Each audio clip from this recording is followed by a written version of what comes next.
Hello everybody, welcome to the West Ham Way YouTube channel. It is of course West Ham United versus West Bromwich Albion at the London Stadium. It's the usual suspects here tonight for the live watch-along. The lineups have been revealed. Let's get straight into things, boys. We've tried to keep it as limited behind the scenes in terms of conversation as possible to save it for this very moment. So without further ado, here's the starting lineup. Little switch, Benrahma will be on the left-hand side, I believe Lanzini in the 10 role, but other than that, is an unchanged side from Burnley at the weekend. So I'll come to Angus first. Angus, thoughts on that lineup, mate? Yeah, good. I mean, the 4 nails one appears to be just a match fitness thing, and give him a rest before another hectic run of fixtures. I think Mickey's the big question. Obviously, no Odebeck on the bench, which is quite interesting. So it'll be interesting to see almost how he starts this game. Obviously, against Villa, he was a doubt for the Villa game, and then came in and looked literally probably 10% of the player he usually is.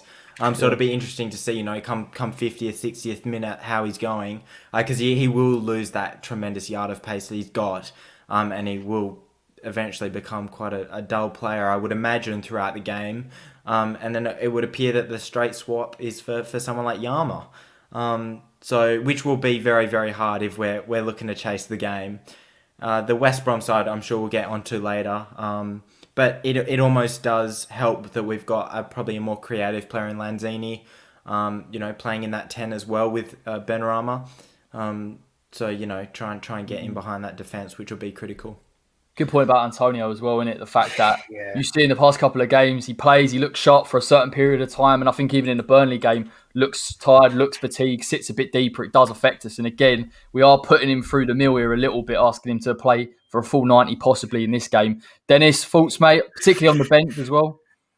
Five defenders on the bench, like bollocks does Moyes rate or Deveco, that tweet out and stuff that was going out there. Like, absolutely, like what harm is there sticking him on the bench and taking one of Balbuena, Alves or Diop out? Like, we don't need three centre-backs on the bench. If you're only going to make three subs, not all of them are going to be centre-backs. You can have two centre-backs on the bench for two for two, Yeah. The one thing I would say from the lineup, what it strikes me as is he's looking at before this weekend. Obviously, it was a bit different after the Wolves game, but we're probably looking to score early and score a couple early with Mickey, with Benrahma playing, because he knows Mickey can't last 90. And maybe then he's looking, look, we might have to take Mickey off at 60, 70 minutes for Yarmolenko, have him sit a bit deeper, or try and play the wingers in. It's that's what it screams at, and also the fact that Moyes might be putting a flag up to the board as if to say, look at the strength of depth I've got. I'm having to put 5 defenders on the bench against West Brom. Yeah. I need another attacking outlet. I need a Josh King who could either fit as a left winger striker, and I need somebody else, But ultimately, there's nothing wrong with the attacking 11. It's just that concern of, does Antonio pull up? We will see the inevitable Yarmolenko for Jared Bowen substitution of death at one point. And also the fact that, 4-0, yet it's for being dropped for a rest. But then, his work rate down the left-hand side, are Benrahma or Lanzini going to be able to replicate that? That's probably my only concern with how we've lined up. It's been referenced and in the comments about the Snodgrass thing, but I think we need to touch on it quickly with their lineups before the game gets going. But it's absolutely hilarious, the fact that we've begged West Brom not to start Robert Snodgrass. Yeah. We'll definitely get into it, man. Listen, you are right. I sometimes try and separate the transfers and the football because it is so hard, and obviously it does affect things, but there's no getting away from it tonight. There is a massive lack of squad depth. The Odebeku thing, like we touched on before we come on live, I kind of maybe get it if he was playing against Doncaster, and I sat there and thought, what's the harm in having him on the bench, bringing them 30 minutes, keeping Antonio fit? But we have seen actually in the past couple of games that Moyes hasn't had that intention to take Antonio off, which is a little bit concerning. And I think we are on massively borrowed time. If he pulls up tonight, we are in some serious, serious trouble. Yeah, we're playing with that's fire. the thing. Yeah, and we've gotten ourselves into some traps. The first one being, again, if we're chasing the game come second half, our options are limited. But the other thing is, it will be either Bowen or Antonio coming off in that second half for Yarmolenko. and then the other one will inevitably have to come off probably at some point throughout the game too. So do we drop to 5 at the back, or because both those games, or if Antonio comes off, the expectation is that Jared Bowen too comes off because he hasn't been playing 90 minutes. I think he's like the most subbed player in the Prem this season or something ridiculous. So there's 2 players that will probably have to come off this game, and I can only see one replacement for them, which stuffs our formation up completely. Yeah, I mean, it's the squad depth thing is probably a different conversation outside of a match day, but yeah, I don't know whether it's Moyes, as Dennis said, sending a message, or just the fact that he literally can't do anything. I mean, the Odebeku thing is surprising. I don't know why he's not on the bench. You think that even if he would be starting, come next game Saturday, that he would still be on the bench as a potential option. But what can you do? Well, he'll start Mickey against Doncaster as well, no matter what. You better not do, mate, because I will be hitting the there's surely got to be other young players that are available. Even if they're not 100% match fit, don't want to risk them, or not played at this level before. But Holland, surely there's other players that we can put on the bench that don't, because obviously they don't need to be registered if they're under 21s. But I swear Holland's registered for the Premier League squad anyway. Yeah. There's got to be other bodies we can put on the bench, even if it's just a case of they're there as an emergency, But, I mean, the other thing, I've just lost my thought. I'm so angry, man. No, that's it. Angus, maybe we're seeing your dream of Ryan Fredericks on the right wing or up top. Yeah. I mean, there's talk of Diop being traded as a striker, so maybe that's why Diop's on the bloody bench, because actually he's now our second choice centre forward.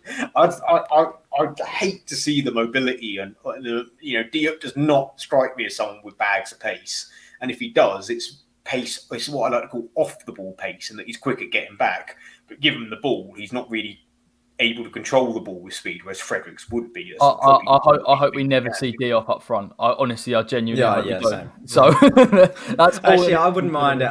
If we're 5-0 up against Doncaster, then fine, chuck him. Oh yeah, I do it for banter, but I mean, generally in a football. But that could be the tactic they got: hit them hard, hit them early, and hope to be a couple goals up and kill the game. But we're coming up against Allardyce, the devil that we do know, and we know we're going to be West Brom probably going to be tough to break down. Shall we get into the West Brom lineup? Yeah. Before we continue about I suppose we spoke about the Snodgrass thing, but listen, it'll be 4-5-1. Gallagher comes in. It is interesting. I think Gallagher and Johnson were suspected not to be in this game. They are the better players, of course, for West Bromwich Albion. It'll be a 4-5-1 compared to the kind of 4-4-1-1 that they had against Wolves. So again, it does look very much like Sam Allardyce is going to sit and try and possibly go for a draw and hit us on the counter. The obvious omission is Robert Snodgrass, and that is because both the club and West Ham and every account has confirmed that he cannot play against West Ham as part of the transfer. Just before we get onto the Snodgrass thing, because we have kind of touched on it a little bit, any concerns with that West Brom side? Any players that you two look at from that West Brom team and think they are going to be a problem? Robinson Pereira for me. I think Pereira is just one that has tremendous quality on the ball, and literally it came up is some of his highlights from a couple of games ago, and just those one touches to send someone like a Robinson through. Now, in saying that, this is probably the Sam Allardyce team that I could definitely see relegated, because it still isn't looking like a big Sam team. Sure, they got the win against Wolves and well deserved. But there's a couple of things, like to concede 9 goals in 2 games, 5 against Leeds, 4 against Arsenal. Like, you would never expect to see that from any Sam Allardyce team ever. I think they do lack a tiny bit of quality, especially when a Robert Snodgrass is out. It was clear against Wolves to see why they brought him in, because he's absolutely desperate for game time, and he is virtually the Fornals of their team. Like, his defensive work rate was tremendous. He was cutting inside. He was creating.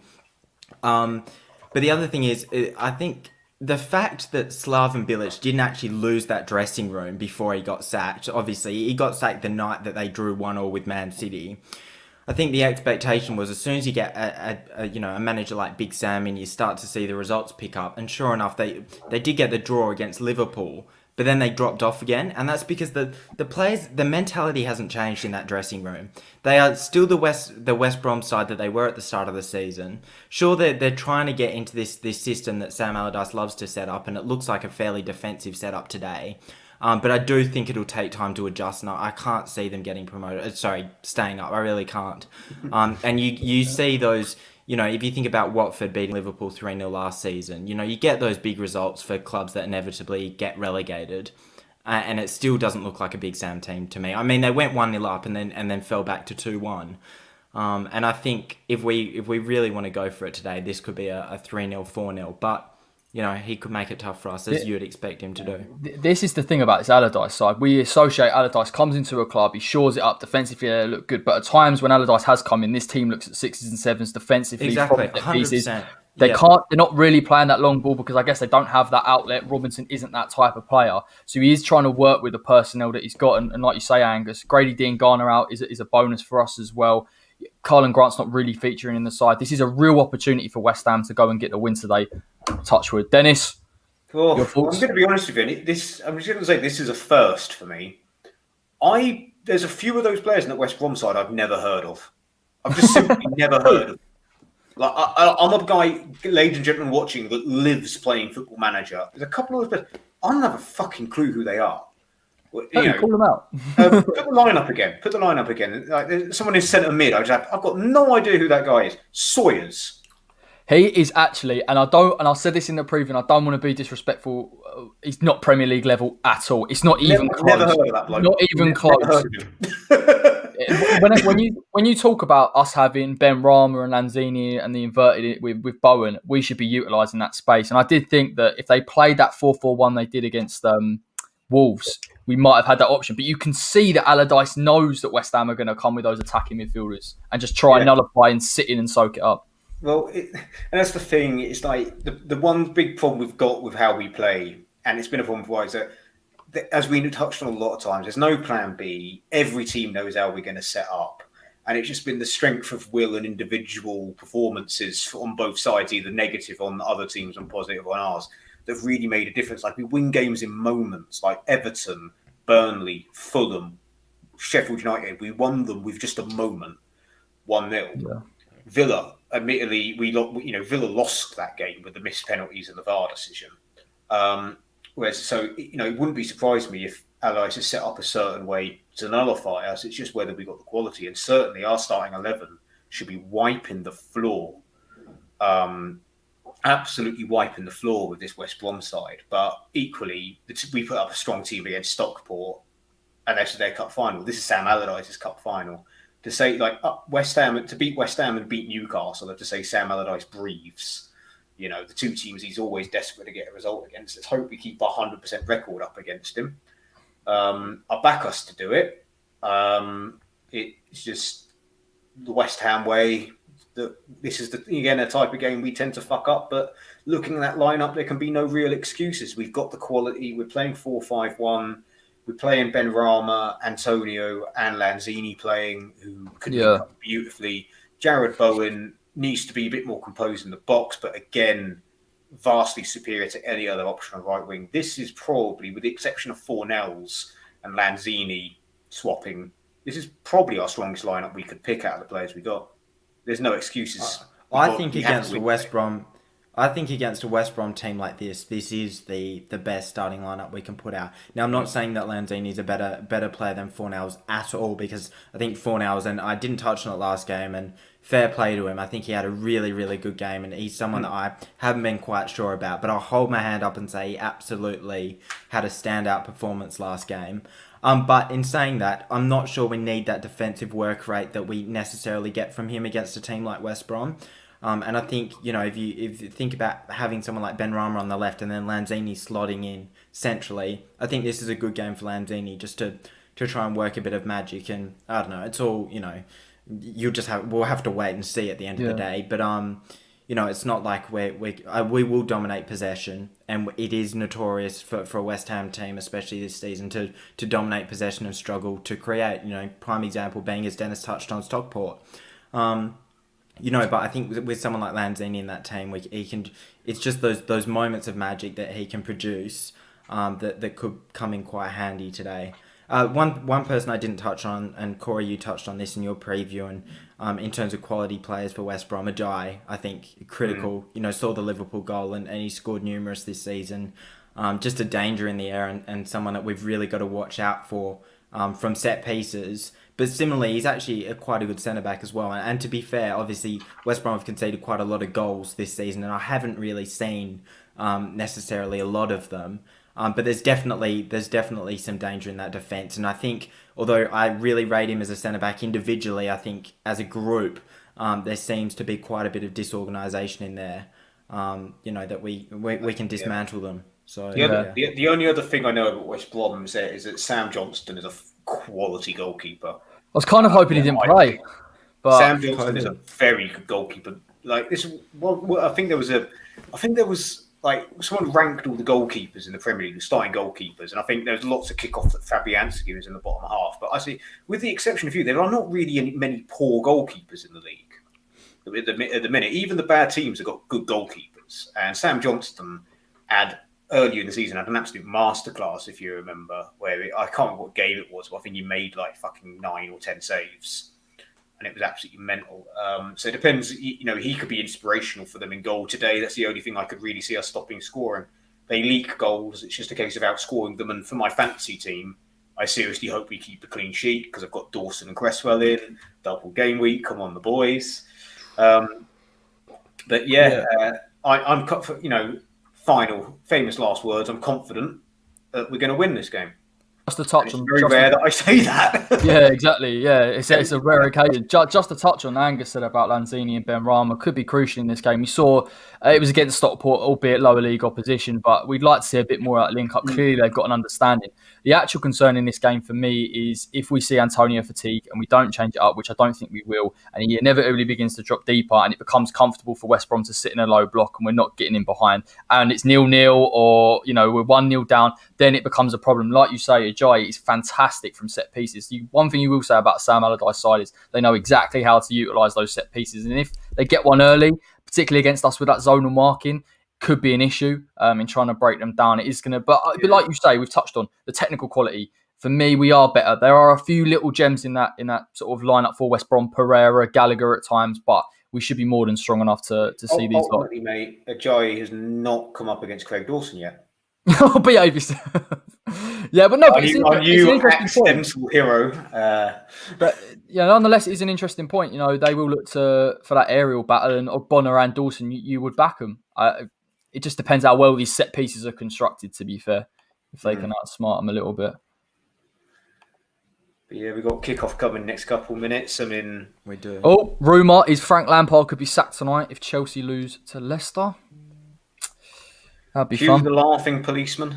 Absolutely love it. It was almost perfectly set up for him to get sacked against Fulham when they went down to 10 men, and Chelsea still struggled to break him open. But who would you bring in? I mean, survived that game. They'll bring in Tuchel, I think. That's what I've heard. But well, yeah. I mean, I don't know if I'll rate Tuchel after the PSG kind of management. No. That guy's a very good manager, but he needs the right setup and time. I mean, he worked absolute miracles again. My German team, Mainz. He got them to the Euro. When Arthur Koch left, he got them to Europa League. Their lead. He got them to the top of the Bundesliga at one point, and this is a team like absolute minnows. This is the thing, mate. We obviously know. And then he went on to Dortmund and smashed it. Admittedly, he inherited Klopp's team, but he would certainly get the best out of a player like their German players, Werner. And Havertz would probably improve under him. I can only talk about what I saw with PSG. I'm a bit like, I know he's got a really good form with Dortmund, and you said about the German side. It's just, I don't know, that PSG thing's a bit of a poison chalice anyway. You're coming into it's a poison chalice. The only person that's ever succeeded in that role really is Ancelotti. Yeah. Yeah, and even then, he wasn't there long enough to fail. I mean, winning the league title, that PSG side is a piece of fucking piss. Well, Pochettino's already won a trophy, hasn't he? So he's done all right. Yeah, that's what I mean. It's more they're being based on how they do it. The thing, and look, he took PSG to the Champions League final. Yeah. That's more than Pep Guardiola's done with City. Cue the Curb Your Enthusiasm. Fingers crossed, mate. Fingers crossed. Should have given Declan a new deal by now. But anyway, Who knows, maybe Lampard is the one holding off the Rice bid. We've all been apparently Lampard desperate. Chelsea aren't that kind of 50-50. He's like, I need him, but I don't even know if he wants him as a fucking centre back. It'd be a waste. Yeah, it would be a waste, man. Absolute waste. Right, we're kicking off. It's West Ham United versus come on West Ham. Get back-to-back wins, push ourselves right up that Premier League table, and go in with a lot of confidence into the FA Cup fixture against Doncaster, which of course we'll be there for.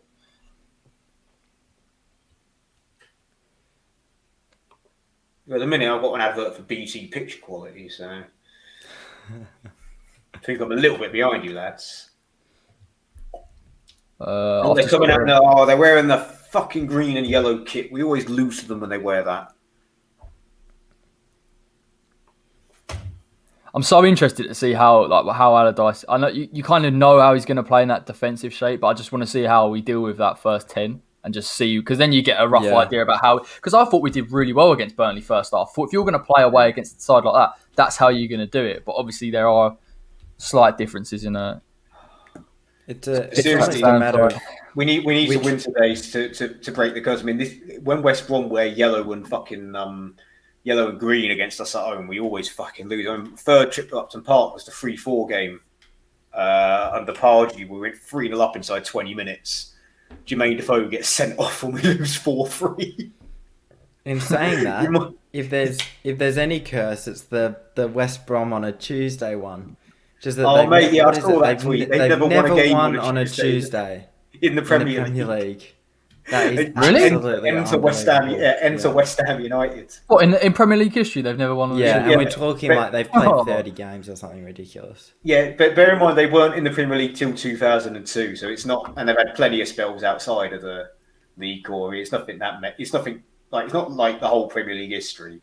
In the top flight, they've won on a Tuesday, but. Like they were a top flight force in the 70s, mate, when my dad was a kid.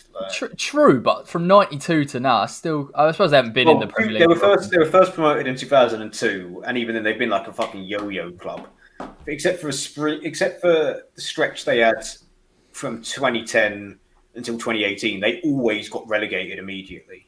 When they stayed up in 05, sorry. Just a note that BT have got it as a 4-2-3-1 for West Brom. I honestly can't see that. That's a bit too... optimistic for a West Brom fan. I just can't see him playing. I missed him on the lineup, but Kamil Grzycki, he's bloody quality. I remember him playing for Hull when they're in the Premier League. He's a good little player. I think they honestly bought him for a couple 100,000. To be fair, Hull sold him and Jared Bowen on the same day, and me and my mate put a bet on Hull to get relegated, and the odds were like 15-1 because they were mid-table, and that was a nice little £10 bet that came out all right. When they wouldn't pay out until it was officially confirmed, so we didn't get it until the end of the fucking season. But I'm a bit worried about Jai from set pieces. I got to be completely honest. Geezer's an absolute man mountain. Fucking.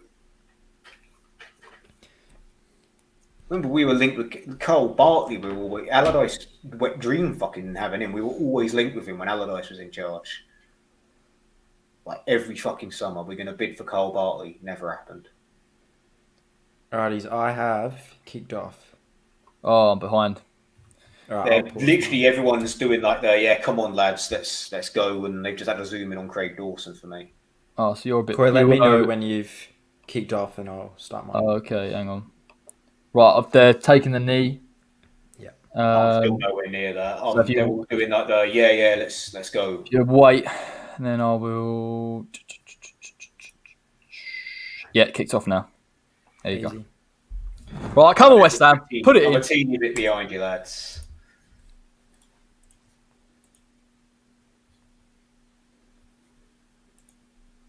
Alright, I'm at Ugbonna. It's just taking a touch. I'm at Ugbonna, and I'm like... Who? Where? I thought you were in Perth, but... Declan dropping deep here. I take it we're not going to mention the cricket, Angus. No, I think we can stay away from that one. Yeah, that's all right. That's all right, man. It hurts. Watch the whole day. What can you do? Fair play, India. Gabba's lost as a fortress.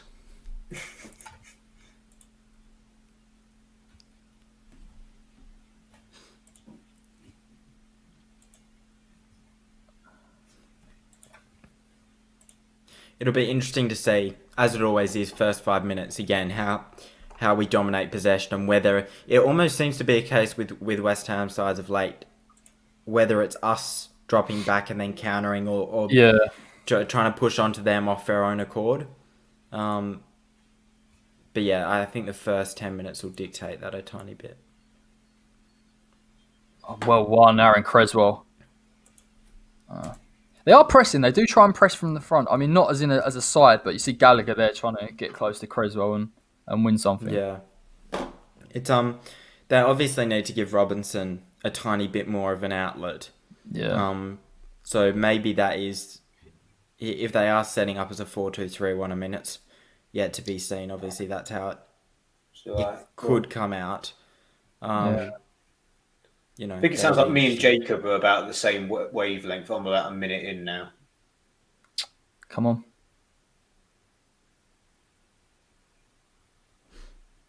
Oh, fuck, yeah, Dawson used to play for West Brom, didn't he? Yeah, cool, mate. He was an FPL legend back then, wasn't he? Was it Macaulay, I think? It was Macaulay that was a legend on thingy, because he always used to pop up with a goal. Even if he didn't keep a clean sheet, he'd get a goal.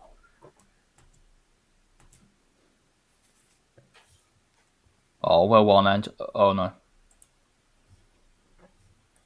Oh, I'm dead on you now, I think.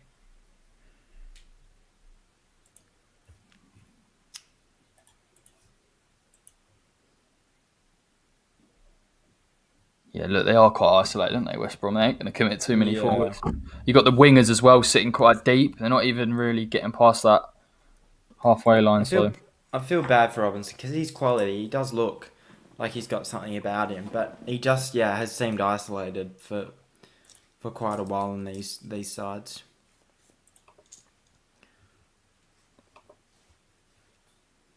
The hallmark normally of a team sitting deep against West Ham is when you start to see Declan try and pick up the ball from the centre backs. So different type of game already, but yeah. Mind you, there you go, Dec. Come on. Oh, well won. Go on, Declan. Oh, nah. I'll pass. G'day, Akram. We need to, first we need to kind of dominate this first 10 minutes and, create a bit of a precedent for the remaining 80. Because, again, come 60th, 70th, we'll be struggling to create if these substitutions go the way that we think it will. I mean, the funny thing is there is only one way it can go. Bad. Yeah.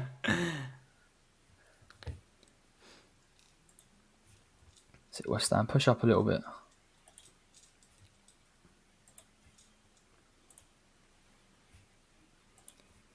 Well, that is Big Sam doing Big Sam things. That's what it appears, because they've got all 11 men. I was about to say, it's like attack versus defense. In their own half, yeah. Oh.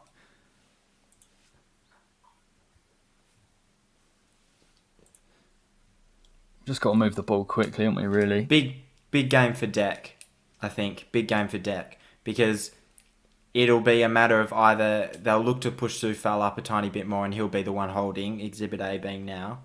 He's the last man almost. Or it'll just get to a point where I think he just has enough and a look to drive himself if we're struggling to create. Yeah. So I genuinely think we could be on for a Declan Rice goal today.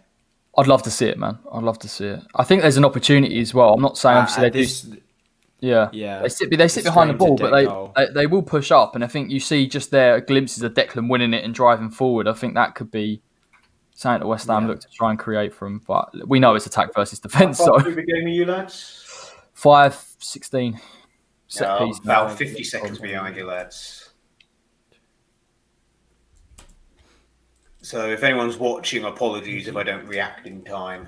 Remember the time when Charles was going absolutely mental about the He was going absolutely mental. The Spurs, yeah, Spurs is the one. No, there's one we were all on. I'm pretty certain it was Brighton, and it hadn't happened yet for us. Yeah. And it was some guys obviously baiting. Oh, that's right. They were like plastic fans, essentially. You couldn't just talking during the goal. Oh yeah, it hasn't happened yet. He was digging us out for a lack of passion. I was like, mate, I haven't even seen it. So.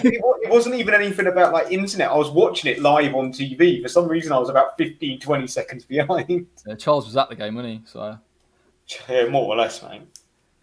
That's where he is tonight. He's now one of the directors. He's allowed to enter. Oh, good header from Bartley, to be fair, but cool Suchek. Oh, that's a bit of an elbow, to be honest. Yep. Just a bit. Oof. Oh, here we go. First, whereas Charles' comment has come through from Jacob. He's got better things to do, unfortunately. Yeah, he's had enough. He's given up now. Yeah, see him again.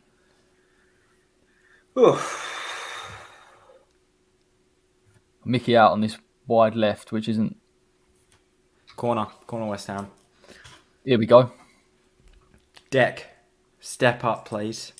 A Deck, absolute bullet header. Bang! Set piece. Yeah. Let's see it will be interesting, man. It will be one goes and how they set up. Yeah, they struggle to deal with those second balls. West Brom, particularly against Wolves. So if West Ham can commit enough in here and get a flick on, possibly. Bonner, Suchek, Craig Dawson. I'd love Craig Dawson to get a goal. Oh, big Craig Dawson too. Dawson, he's on. Yeah, he's on. All right, here we go. Penrith. Dawson. Let's have it. Oh, Dawson, free header there. Could have got that a bit more. Perfect. No, I'll let you down gently, mate, now. Before you get there and think he's done it. Yeah. God, it was a free header and all. Yeah, needs to get that on target, 100%. Going back with it a tiny bit. Bit of a tough one. Big Sam, no mask. No mask today, unfortunately. Big Sam. Fashion sense dropped off a tiny bit. Hey, can you imagine when they told Allardyce he couldn't have Snodgrass in this game? What? They can't tell me what to do. Yeah. Yeah. Probably still more reasonable with his reaction finding out that, ending free movement means he can't sign players without visas. That was probably. I wish I'd been in the room when he found out about that. Who's the bloke that looks like Todd Cantwell? Oh, Gallagher. Oh, okay. Gallagher. Him. Yeah, him. It does look like Todd Cantwell. There's a massive shout as well. Oh. All right, Jai up. Interesting. Dawson marking. First challenge. Well, Juan Antonio. Go on. Lost the break here. I don't think we are, though. Switch on Dawson. Nice, Craig. Lovely. Oh, go on, Bone. Good. Oh, we've lost it. They're quite open central here. Oh, yeah. Something's on if we push forward. Need to see a bit more from Benny as well. He's playing too far left, it seems. Yeah. Unless Deck can find him. He made a run there. I mean, he makes the good runs, but you probably want him playing a bit more centrally to have the impact that he can have.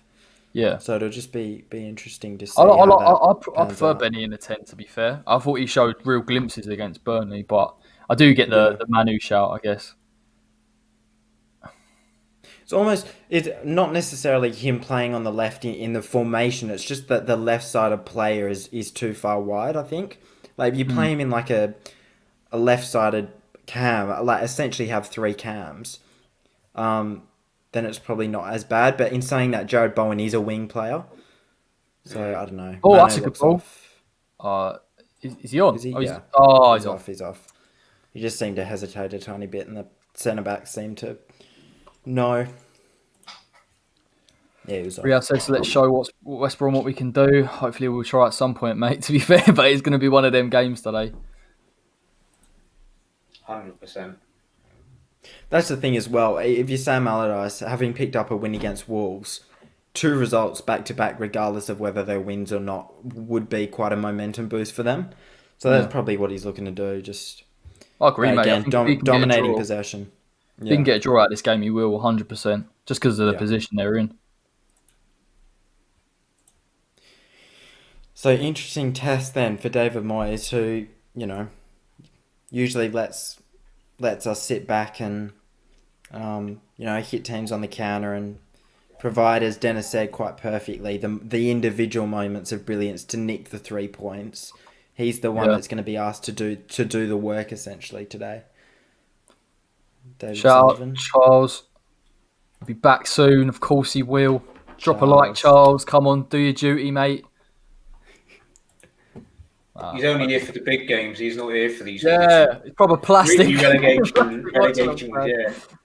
If we lose, we know who to blame. He'll be back for the Liverpool game. Don't you worry. Yeah, Man City and all those type of games. Yeah. The ones that get the viewers. God, I don't even think I want to sit for a West Ham Man City game with the way that Man City have turned it around at the moment. So fell down. Just elbows, I think. Was it? Yeah, it was as well.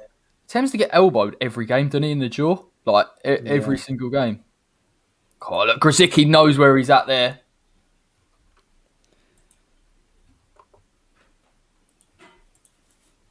No surprises. Again, probably something they've been asked to do. Get under our skin again a tiny bit.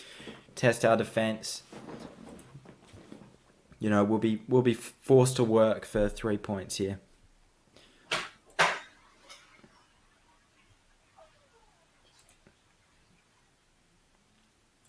Good Oggy. That's a good ball, actually. West Brom. Here we go. Uh-oh. Go on, deal with that. Deal with it. Oh, beautiful. Sufal. Class, wow. Man. Let's go. So good. Very one-on-one. nice. So good one. Yeah, it was beautiful. Because they were fully through here. That's play with a left foot, then different story. He's tried to cut back, and Sufal knows exactly what he's trying to do as well. Nice.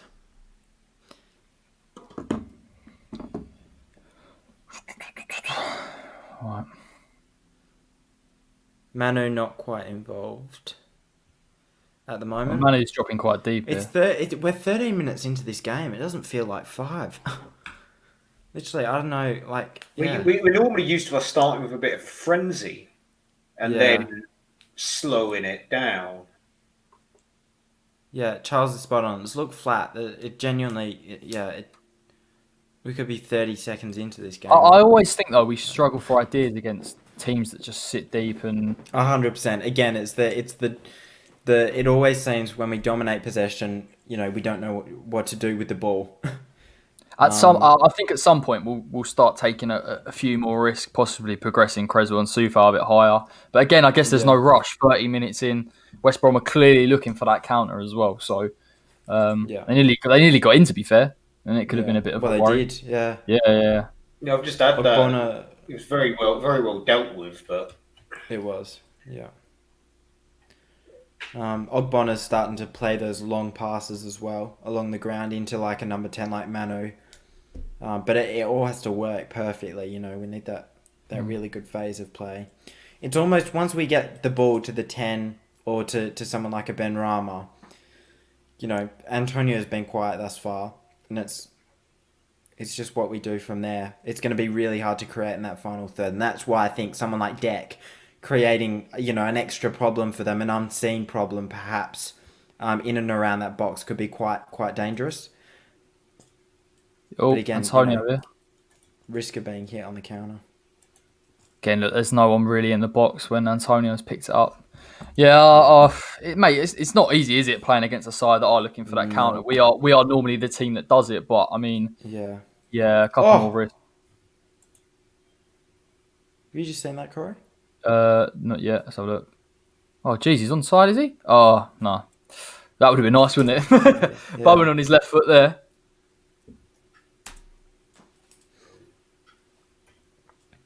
That's why, that is why Sam Allardyce is so good at keeping teams up, because every and we haven't seen it necessarily thus far this season from West Brom, but every single fixture is a tremendous challenge for the other team just to break through.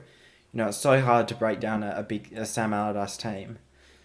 Yeah, the one team that did it so well was a Leeds, wasn't it? Because of the way they throw men forward. I think that is the one way you do it. But then we are quite a conservative side, I guess, defensively. We're not sure whether exactly. At what point does it become risk losing to get the 3 points, as opposed to settling for 60 minutes and then trying to break through in the 30. But the likelihood being it'll finish 0-0 or. That's it. With a score draw. Just can't get out, man.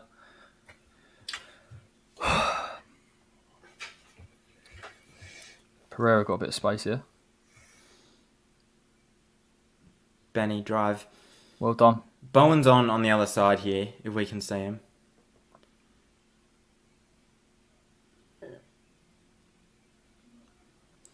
Would have taken a couple of passes. Deck needs to drive as well. We can't keep playing it back. We're trying to find that space by going in terms of, by trying the switch. But it's, we've just got to admit that the space is hardly ever going to be there. Mind you, Tommy Souček's on the ball, doing exactly what I thought the deck should be doing. Driving at that box and creating that extra challenge. A good idea.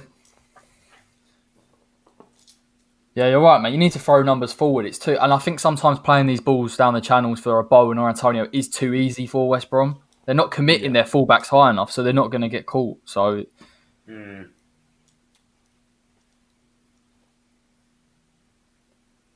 easy. Go on, Craig. Great first touch. I'll believe it when I see it. Wait till you see it. It's not even that good. It's just because it's Craig Dawson in it. I'm just coming up to the 17th minute, so.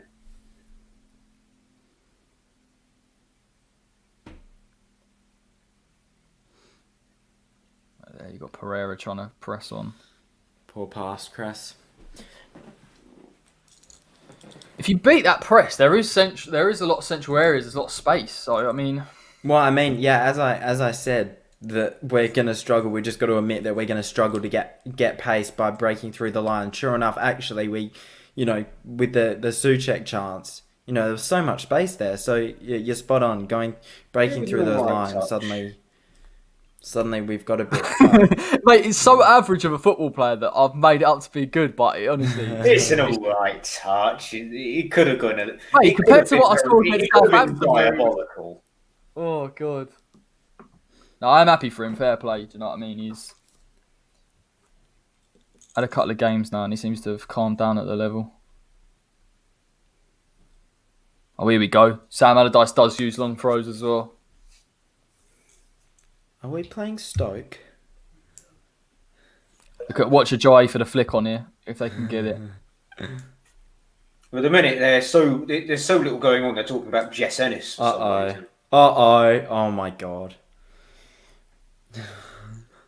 Oh god, that was too. We're on here. We're on there. We're on. That's a foul. We're not 1-0 down, right? Ref? Yeah. Are you foul. kidding? Foul? Didn't give it.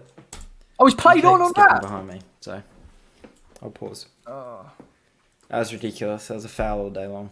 That was a foul. And Mickey was breaking through the lines there as well. So Mickey probably had a bit more time than I think he thought he had, to be fair. But it's what it is. Benny's still down. Uh-oh. Oh, that don't look good. That doesn't look good. Benny is down.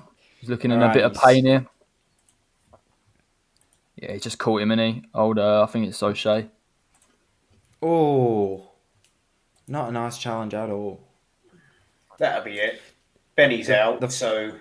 No, it's a call. It's all right, wasn't it? It was just grazed him a little bit. I think he's...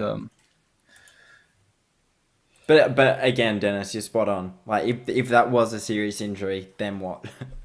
Sullivan has to get the fucking checkbook out. He's sweating. By the way, when we do he'll probably rip up whatever agreement we've got with Brentford. So...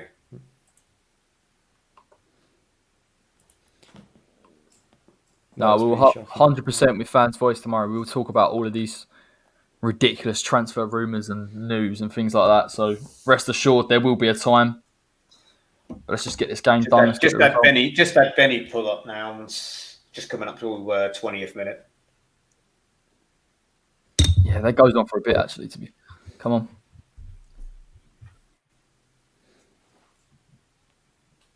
Benny far too wide here again. But again, we're looking to get the space actually out wide because we're struggling to break them down centrally. Just seen the replay. I didn't realise that was a Bonner. I thought that was a head. Yeah, in saying that, it actually probably wasn't. At least he won it. That's a good ball from Dawson. Oh, come on, Benny, be a bit decisive here, mate. Oof. Go on. Oh. Benny, Cress. Go on, Sufal. Oh, not bad. Better. Corner? Is it a corner? I don't know. Like you're right. Yeah. No, I don't even know, man. I thought it possibly nicked off someone. But see, that's better, isn't it? Creswell getting in beyond, getting the cross in, creating something. Oh, there's a corner. Yeah. Easy. They do look. There is something about this team that it doesn't seem like it's quite settled in terms of the way that Sam wants them to play. They look very good at the start, and on at face value. But once you start to probe a tiny bit, it seems like they're exposed. Go on, play it into Bowen. Oh, don't play it back. Oh, bit conservative there from Manu. Go, Benny. Just hit it. Oof. Go on. Oh, a bit wide. Right.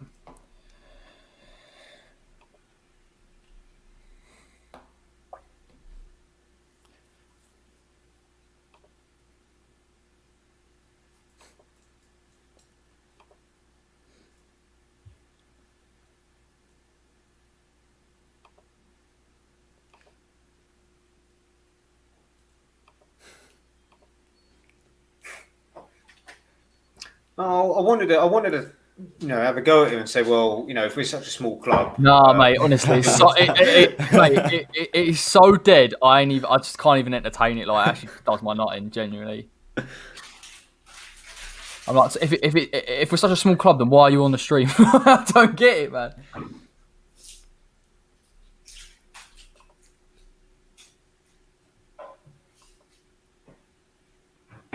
Go, Deck. Deck needs to start to drive, and that's what he's doing. Go, Deck. Come on. Still driving. Nice, Deck. Good ball, good ball. Go on, Coswell. Beats him. Good delivery. Open it up. Oh, Manu, man, you had time.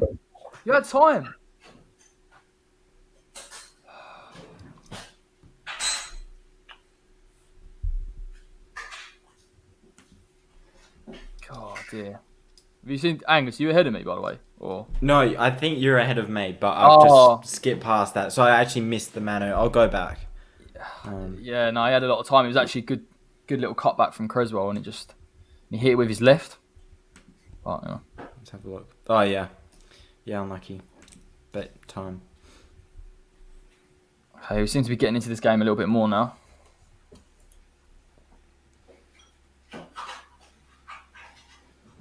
See, that's exactly what Deck should be doing. Just drive. Bad pass, though.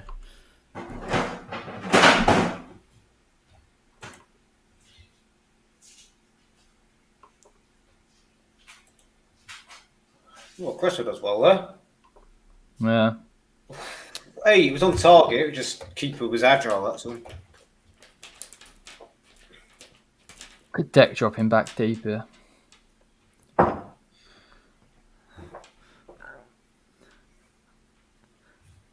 Go on. So it's just the frustration of being behind. Nothing's exciting. Nothing's a surprise, really.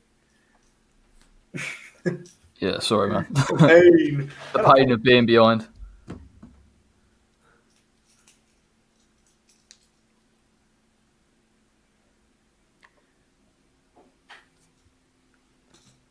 Oof.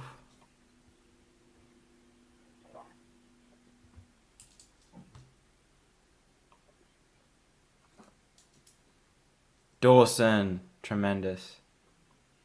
I hope that means Dawson goal. I wish, man. No, if it was, you'd be getting a lot more of a reaction out of me, don't worry. But he did well, at the other end.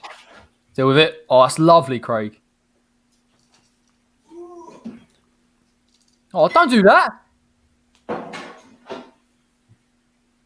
Oh, well done again, man. Quality. Dennis renovating. On the overlap. Watching. Unlucky. As I was leaving, I heard some form of disgruntled noise. What's happened? No. I think Dawson had a few decent clearances there. Go on, Benny. Go now. Space to run into. I wonder how West Brom fans would be reacting to this. Oh, blimey. It's like a win for us being the 0-0 after 20 minutes. It can't be great to watch. No, normally we're 4-0 down by this point. This is like a win for us. I'm not sure they Come should. on, is no one going to appreciate how good my Brummie accent Mate, that was amazing. That's the best thing I've ever heard in my life. It is probably something like that, though, isn't it? Let's be clear. But they play better. They play much better football under Slaven Bilic. Everyone plays better football under Slaven Bilic. Just sadly, was it players are shoehorned into positions. There's no plan B similar to Moyes. There's no defence. There's definitely rose tinted glasses for me. There's rose tinted glasses because of that bowling season. Yeah, to be fair, like again, players played out of their skin there. The 16-17 season was a very rude awakening. God, not off, mate. Sufal. We do read the chat. What are we missing? Nothing at all. Unless they could see whatever Everton's saying, and because we blocked him. So Princess Nicole didn't seem to get blocked though. Which is I don't know, interesting. Someone thinks we're watching Stoke, so that's interesting. We are watching West Brom, to be fair. Yeah, it's a bit. Come on. Oh, just a decent ball. Oh man, Disrespectful to Stoke. I haven't watched Stoke in years, man. To be fair. I reckon the people in the comments can see whatever the Everton moron is saying. That's decent. Decent. Yeah. Come on. Good ball. No, not good delivery. Well, we're definitely pressing higher and we're creating a little bit here. Game's opened up. Ooh. Just want a goal to settle it down. That's a good ball from Dawson. Nice. Mickey's got it out wide. Oh, bit of skill. Oh, well won. Benny Bowen. Oh, he's off. God. Go on. I need to pause again. Yeah, it's because I just naturally. Oh, that is nice from Antonio, to be fair. Whereabouts are you pausing at then? 29-10. Oh, I'm literally a minute behind you. That is a serious chance from. Oh, it's offside. All right then, fine. Yeah. Tell you what, though. A minute behind you.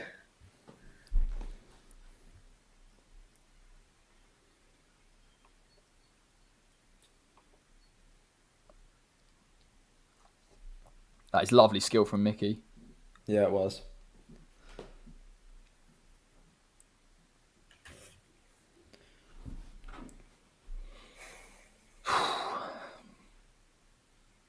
That Bartley's not been too bad for them as well.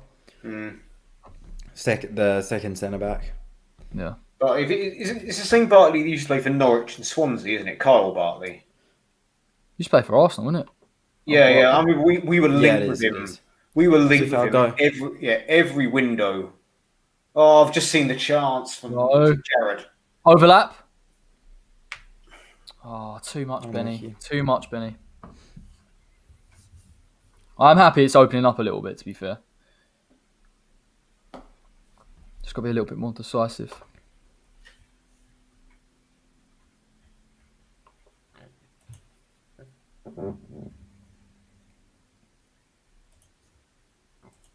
Oh, well won, Craig, again.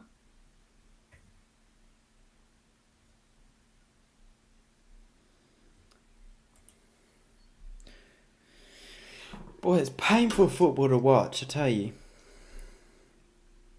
Oh, that's a decent-ish ball. Have you just seen the shot, though? No way, hang on. Come over here, somewhere. No, like, the thing is, it's not even bad build-up play, to be honest. It's just the shot at the end is like...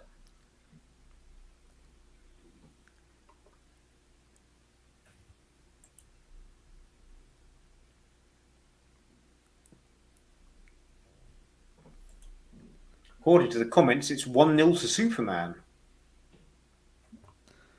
And 1-0 They're on Batman. about, but yeah. Superman goal, Batman assist. I would suggest... Penalty, team has found a conceded, breakthrough. penalty conceded by 4. Mind you, West Brom are on here. No, don't even go. Imagine if they score first. Oh, I've just checked BBC Sport. It's still 0-0, lads. Yeah. People are We need Jacob said it. What are you on about? 1-0 West Ham. 1-0 West Ham, you have such a delay. Yeah, no chance, mate. go now. Things Playing I backwards. must. Oh no, I'm 36.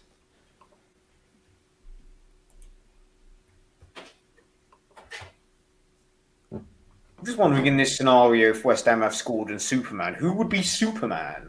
I reckon it's Souček, man. I thought it was Souček. Like, that's who I would think is going to be Superman. We've just been flash mobbed by a rival thing or something. Colton's probably behind it.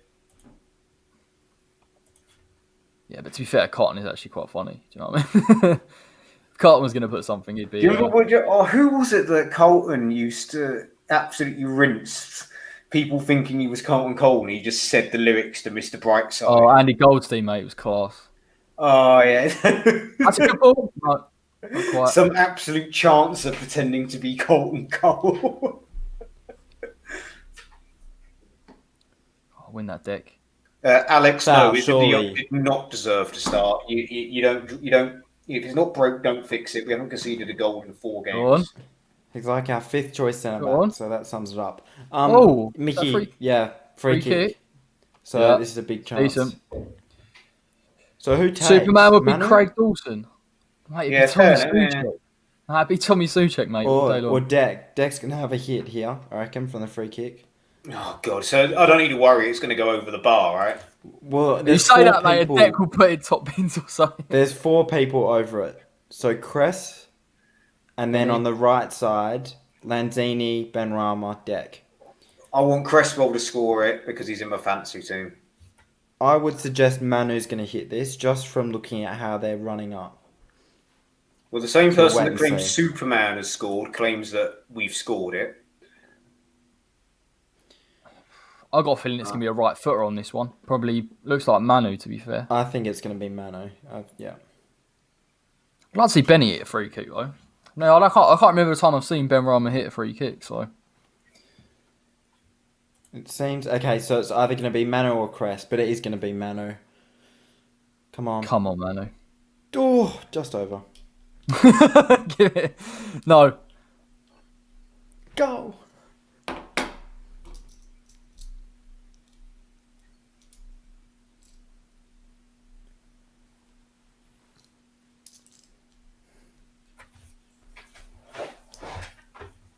Yeah, honestly, it's like they're on a night out discussing what to get from the fucking kebab shop, It is a bit, to be fair. or they're all trying to G their mates up as to which girl they're going to talk to at the bar or something.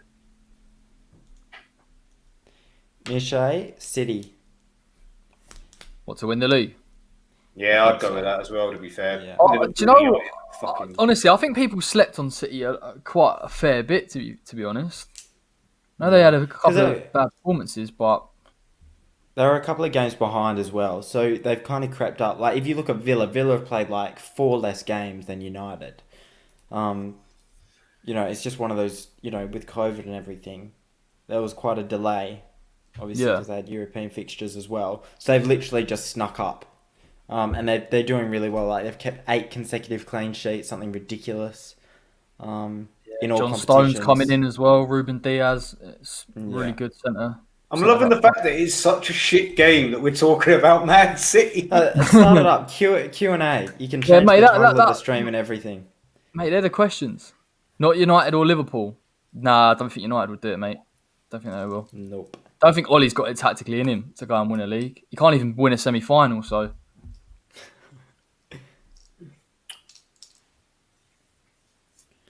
The reality is that Liverpool game, you know, they had like 30% possession. And you just can't win a league if you're getting dictated in games. So... yeah.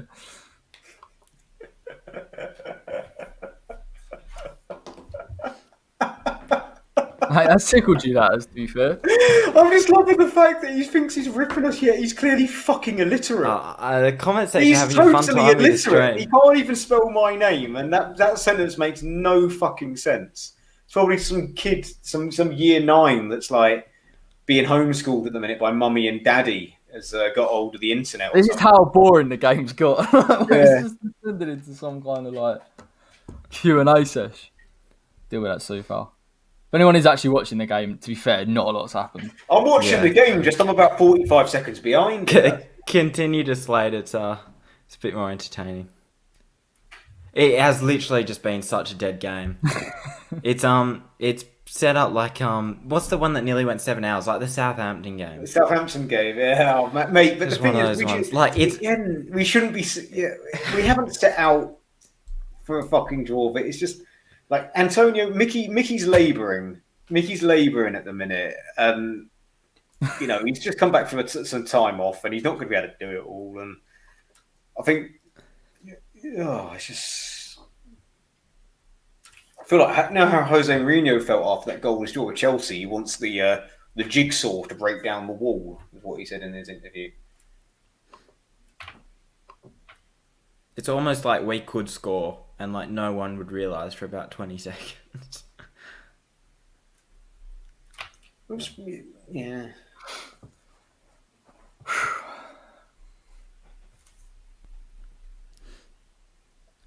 Listen, this will suit Big Sam right to the ground, won't it? 0-0, gets to half time. 0-0 gets the last 10 minutes and then decides to make some form of change. Yeah, we know the script. We lived it for a couple of years. Yeah, tell me about it. I was doing that in the preview as well. I was like, I tell you what, we know what this is like. We know how he plays every time.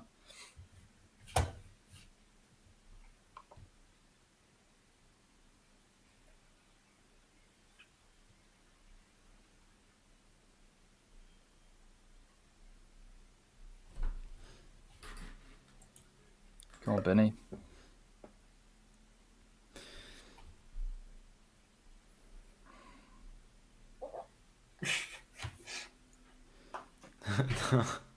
Henry is actually.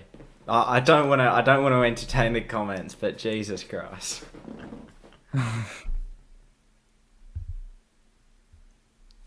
Declan Rice to Chelsea or Man United? Neither. We certainly ain't going fucking Everton, so that's one. I don't mind Everton. I don't mind Everton. I always really liked Everton. Just for some reason, their fans seem to be total illiterate shithouses tonight.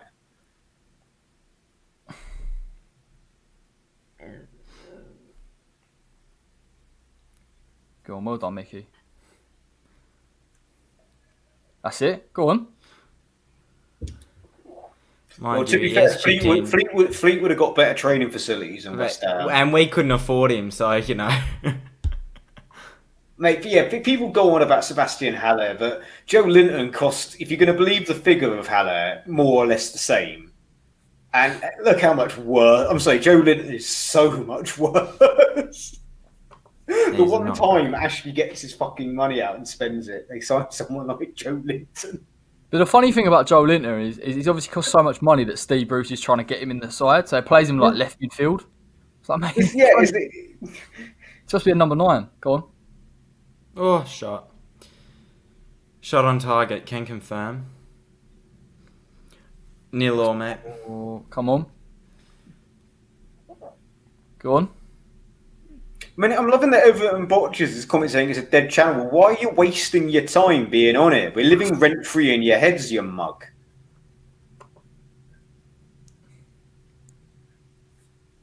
I'm from Indonesia and I'm a West Ham fan. Good man. Biggest derby in the world according to you guys.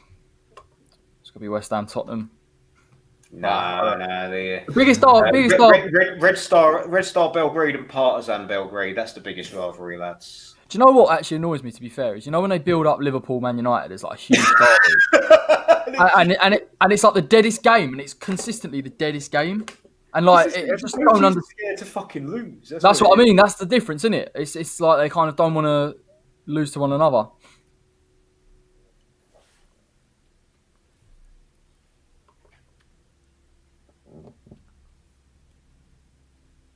Just got graphics saying West Ham have mostly attacked on that left-hand side. God, it's just not clicking. I think, look, we just got to be patient here. Do you know what I mean? I think it is that type of game.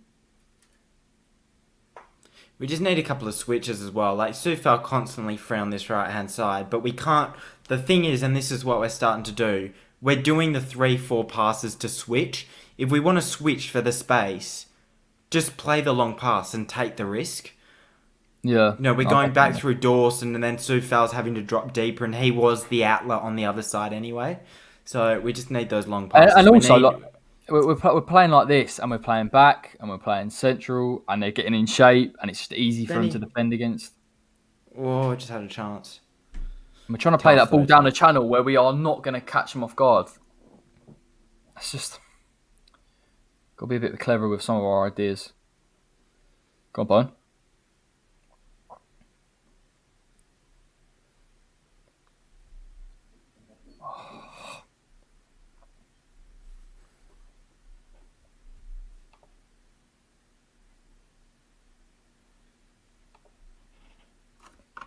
Oh, they got a man free there, haven't they? Oh, they're completely free. They did. He was off, though, I think. Oh, phew. It's all right.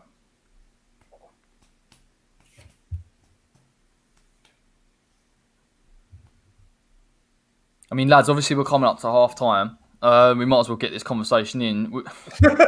Because nothing's happening next. Do you know what I was going mate, I was literally going to say, who are we going to change? Who can we change? And then I realised we've got about 5 defenders on the bench, so I don't think we're going to defend. Remember the pre-match, right? So basically 4-0 for one of Ben Rama or... And I wouldn't do that at all. That'd be the wrong change. So, yeah. And go wide. Look, Dawson. Angus, you're bang on, mate. Henry, yes, those of us with houses do have radiators, and therefore we put our clothes on them to dry. How do you dry your clothes, Henry? I love how he piped up as well. As soon as we entertained his comment about the Joel Lynch, and he tried to be nice for a second. He's changed up again, Henry. Disappointing, mate. Henry, of all the things to mock me about. Oh, look at him washing his own clothes. Oh. Just because I don't wear stink rags like the rest of you Geordie cunts. Oh, come on, mate. There's no need for going back to the switch. That is our outlet.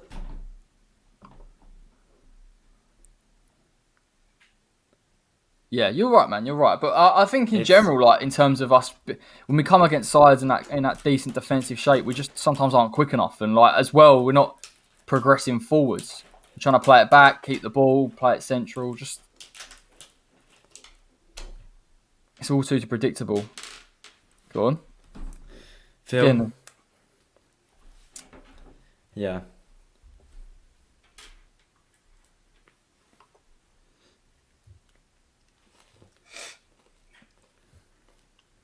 One Tottenham player that you'd have at West Ham. Mickey.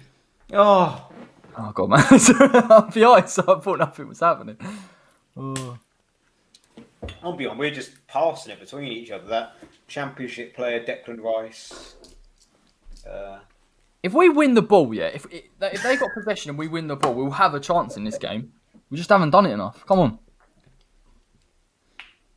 Go. To answer this, one Spurs player I'd have is Son, hands down, at West Ham.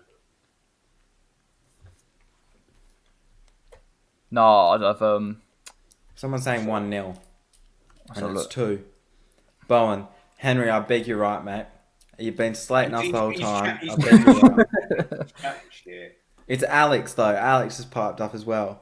Alex, Oh! these I are have going to just received, unfortunately, a notification to spoil the celebrations. Let's go. Oh. 1-0. I just saw the goal that came through. Oh, nice! Come on, Wines. Yeah, it Wait, is. where is it? Bowen, let's go. Henry, thank you, mate. Cheers. Is Appreciate it it. actually Jared Bowen? There's a goal, yeah. Jared Oh, Bowen. I predicted it, man. Let's I go, predicted it. boys. What a go. fucking shit half. That's horrible, man. What a disgraceful half. Oh my god. How are we 1-0 up? Let's have a look at Don't, this. don't fucking question it, mate. I'm going to So- enjoy it. Charles Johnson. Charles has confirmed it. Go on. So they to him. Oh! I beg he's not chested fucking it in! offside. He's actually on as well. He's fully chested it in. Disrespect, he's just chested it in the box. My guy. Fair play, man.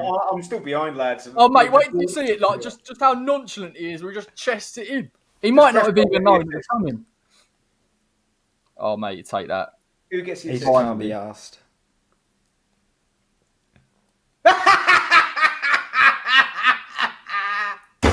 Oh, I'm laughing not just at the goal, but the fucking Everton fans' bitterness. Oh, Lucky lovely. goal, mate. Lucky Lucky goal. goal! Massively. goal. Lucky. Fucking Hugely basement, goal. lucky. I'm getting How have we nicked a goal? Balotelli vibes. I'm getting Balotelli vibes. How have we nicked a goal? Oh, mate, I'll take it. Because we were a bit quicker with the play. Hey, goal is a goal. It's how it looks like it's a bullet header, but when you break it down, it's like it just hits it. I genuinely thought, because it's Soufal's taking it first time, that it's just hit Bowen. But it's the way he's obviously moved his chest into it. I mean, listen, man, I think that first it would have goal been was shocking if he'd needed. missed that. If he'd missed that. Oh. Oh my god. Right, is it half time? Phil provided the luck, I will say. He came in watching from the US. As soon as he made a comment, we went 1-0 up. Coincidence? I think not. No, obviously coincidence, but let's go. How have we nicked a goal because we're West Ham? Yeah, and to be fair, a lot has to be said for this. It's just the turns of luck that we're getting this season. And, you know, those individual moments that Dennis has touched on, that is another example because we haven't looked that good. We haven't looked that good. We've dominated the game, but we've really struggled to create in the final third. And just to have that moment of brilliance where he's just gone, you know what, I'm going to chest it down and, you know, yeah, that is the almost the new West Ham. And someone said today that this would be the test of whether we're a new West Ham side. I think Burnley was the test. I think the fact that we picked up a result against Burnley and the way that we did it as well shows that this is a West Ham team that has greatly changed compared to 2019 specifically. I think once we started to see that flicker when David Moyes came in and we saw the 4-0 against Bournemouth, and we've seen it in glimpses post-lockdown as well, and we're slowly starting to see the consistent results and the consistent performances, and it seems changed, drastically changed. And when we are struggling in games like this, we seem to pick up something. I think there's definitely a mentality change. We have ignored since we've been on, all right? And I'm not just talking about the children in the comments. We beat that Bournemouth side, but that Bournemouth side were fucking terrible, right? And you see who signed for them today. Jack Wilshere, man. Yeah. Let's talk about Jack Wilshere. First and foremost, he said that he wanted to play for a bigger and better club. He thought that he wasn't getting a fair chance at West Ham. He's tried it with a few clubs and he's ended up at Bournemouth. So He had a choice between Everton and Bournemouth, and he chose Bournemouth. yeah, one thing I will say about particularly about the game. Listen, I think it comes down to a little bit of a moment of quality, a really good cross from Ben Rama, Soufal, quick thinking, and that's how you break down sides in such a good shape. Playing the ball quicker, getting it in, is good positioning from Bowen. I think it is actually an intelligent finish. Like you see it again, it is a clever finish. You couldn't have done much with it. So He does well not to handball it, because in that situation, if you put yourself in that situation, the ball comes flying at you, instinctively you want to get your head to it and turn your body around. So his arms could be flapping. You could very well keep them behind his back. And I think Jacob hits the nail on the head in the comments, is that now we can't just sit back. We need to be a bit more relentless and break them down. Because Well, the game will naturally open up because they'll be desperate for a goal, and we'll start to see a drastic change. Yeah. If we get 2-0 up, I would take, if we're 2-0 up after 60 minutes, take Mickey off, bring Yarma on centrally up front, because I can't really think of anybody else that could play up there. Because if you put Bowen there, you're going to have to put Yarma right, and I'd much rather Yarma at fucking top end of the pitch, that if he loses the ball, in theory, we've got 9 other men behind the ball. I just wouldn't change anything. I think, like you say, I just feel like Sam, you're right. He's going to have to go for it. He's going to go out there and try and put it on West Ham a little bit, and it's going to suit us. This was the bit we were concerned about. If someone like West Brom gets the goal from a set piece early on, and then we're 1-0 behind, it's so easy for them. It changes the way that this game probably is going to get played. But like Hammer Social says in the chat, poor first half. It wasn't great, mate. I can't even really pick the bones of it in terms of actual football, but it is a good finish. Fair play Soufal as well. First time cross with a bit of pace. So, I mean, there was quality there. And I think West Ham, like you said, Dennis, before we come on, have had little moments of quality this season in really tight games. And that was another example of it.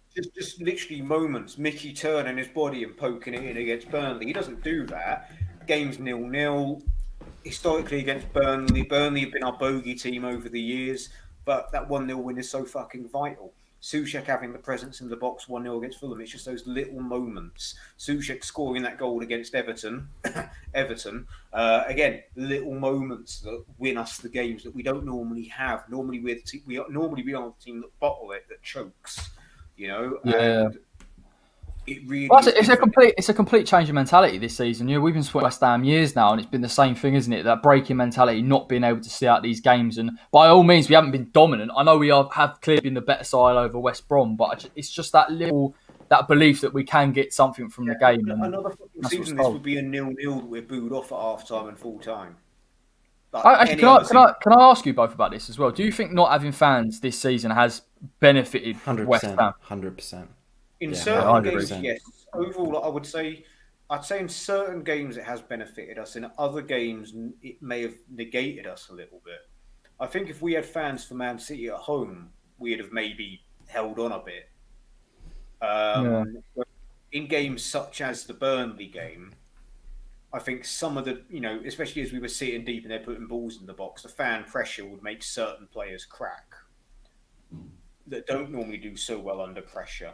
I think what it's done is, to be fair, I think this is for a lot of teams actually trying to have, without fans, it's easier to kind of execute the game plan. I think for Moyes, it's benefited him because he's had time with his players to get his ideas across without the pressure of the fans currently as it stands. But you are right, in those big games, we're talking about the Man Cities, the Liverpools, the Spurs, albeit we did do a good job against Spurs in the end. Having the fans does rile us up a bit and gives us that extra little bit of motivation. I think overall, if you assess where the expectation is for West Ham fans going into most games, the expectation is not to lose. I think the games against City and those top teams at home, the support is great because the expectation isn't necessarily there for us to get a result.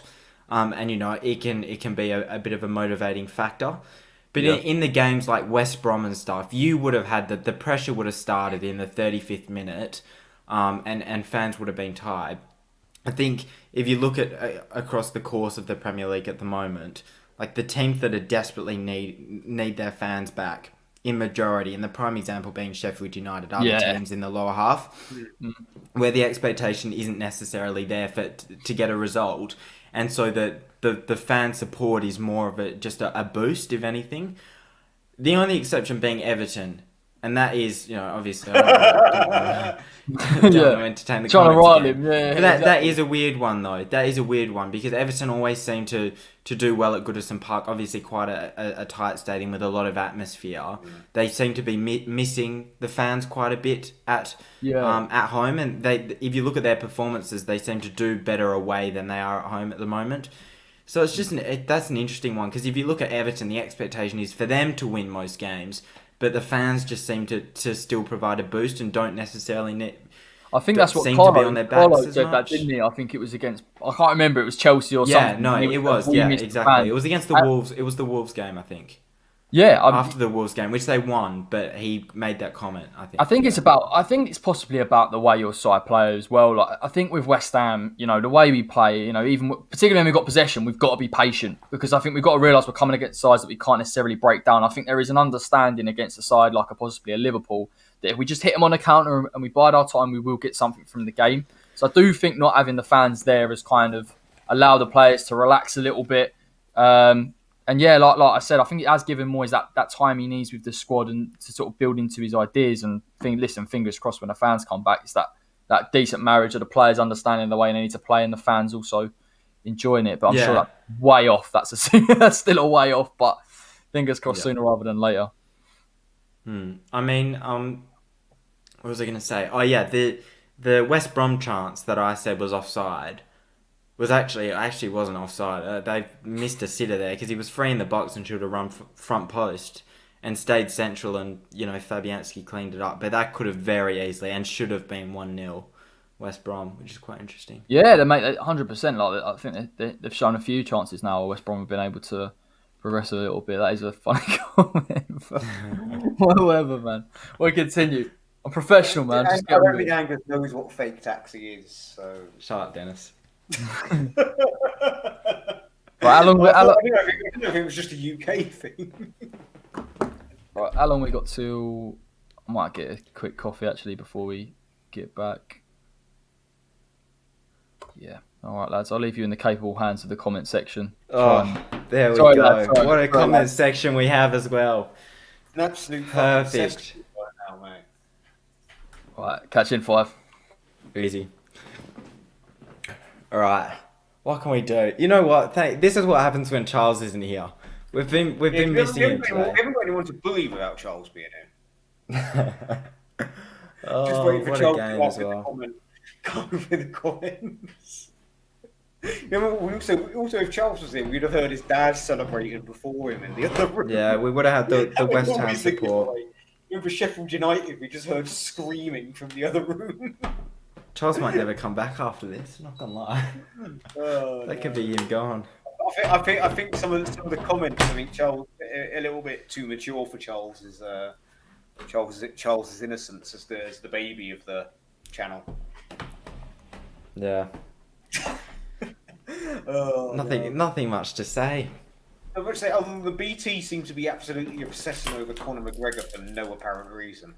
Oh, his fight is. Oh no, it's in a month, isn't it? Yeah, it's him and Furia, but it's like every other advert is fucking Conor McGregor. Yeah. Then again, I did the other week where it was like every other advert was fucking WWE tables, ladders, and chairs or something along those lines. And the Poirier fight's. It's in 4 days. I didn't realise. Yeah, that's why. Yeah, but it's just every other fucking advert. It's like, okay, we get it. He's fighting. We get it. Yeah. The thing is, he used to build up the hype himself. He just doesn't do it anymore. If you look at the Cowboy fight, he shook the bloke's hand 3 times at the press conference. Old Conor would never ever do that ever. I remember when Conor McGregor first became like a fucking thing. Yeah. In the UK, like 2015. Back when I was working recruitment. This guy goes, "Oh, look at this guy! This guy in like a baby blue suit with his feet up, like stealing someone's title belt and having it in the air. That's not even his fucking title." Jose Aldo. Yeah, and yeah. Oh, what was it? Good old Conor. Wasn't it? He was telling someone. Did he tell someone to sit down, or did he just ask them who the fuck are you? But there was. He told, what's his name? Well, the bloke that in the press conference at Madison Square Garden before he fought. I don't know. Some guy piped up and said, "Who the fuck is that guy?" Look behind him, and that was close. Yeah, who the fuck is that guy? That was like the meme. Whereas now it's like all sorts of other shit. But yeah, oh god, it was such a strange. Again, not looking to get fucking philosophical, but it's strange looking back like how much we fucking took for granted. Yeah, 100%. Yeah, we fucking took for granted stuff like that. You wouldn't get that shit like that now, and probably not going to get it for a good while. Well, let's hope the tides turn, you know. Ugh. Skitley, we're not signing him. The rumours are that our bid was way too low for Barca to entertain, and they're just going to hold on to him until summer. And if we sign a left back but don't sign a centre forward, I think there would be serious outrage. But then again, since when did the board give a fuck? Yeah. That's the thing. Players that we're linked with, like Junior Firpo, we're never ever getting him. Yeah, Never. I've heard Not that's such a dead rumor because Barca aren't going to let him go. So again, it's just fucking lazy shit. It's like people linking Arnie to us. It's like, look, well, it makes sense. It makes sense. Okay, let's put it out there. It's just a fucking non-starter. do you know what? Like, I tell you what. I'll tell you what annoyed me. I'll tell you what really annoyed me was the not even to an extent, but just that I think it's is it En-Nesyri from Sevilla, the bid for that. I hate this. It's like if you want to David Sullivan bingo of the transfer window, there goes two ways. You get your Graziano Pella, your Christian Eriksen that are sort of overpaid, getting older and don't fit. Then you get this kind of possibly attractive option to bring in that we know that we're never going to buy it. And then this is what annoys me. We hear haggling for somebody like a Dia for an extra couple of million. And allegedly they're going to bid 25 for 25 million up front for someone that would be, don't get me wrong, nothing to sneeze at.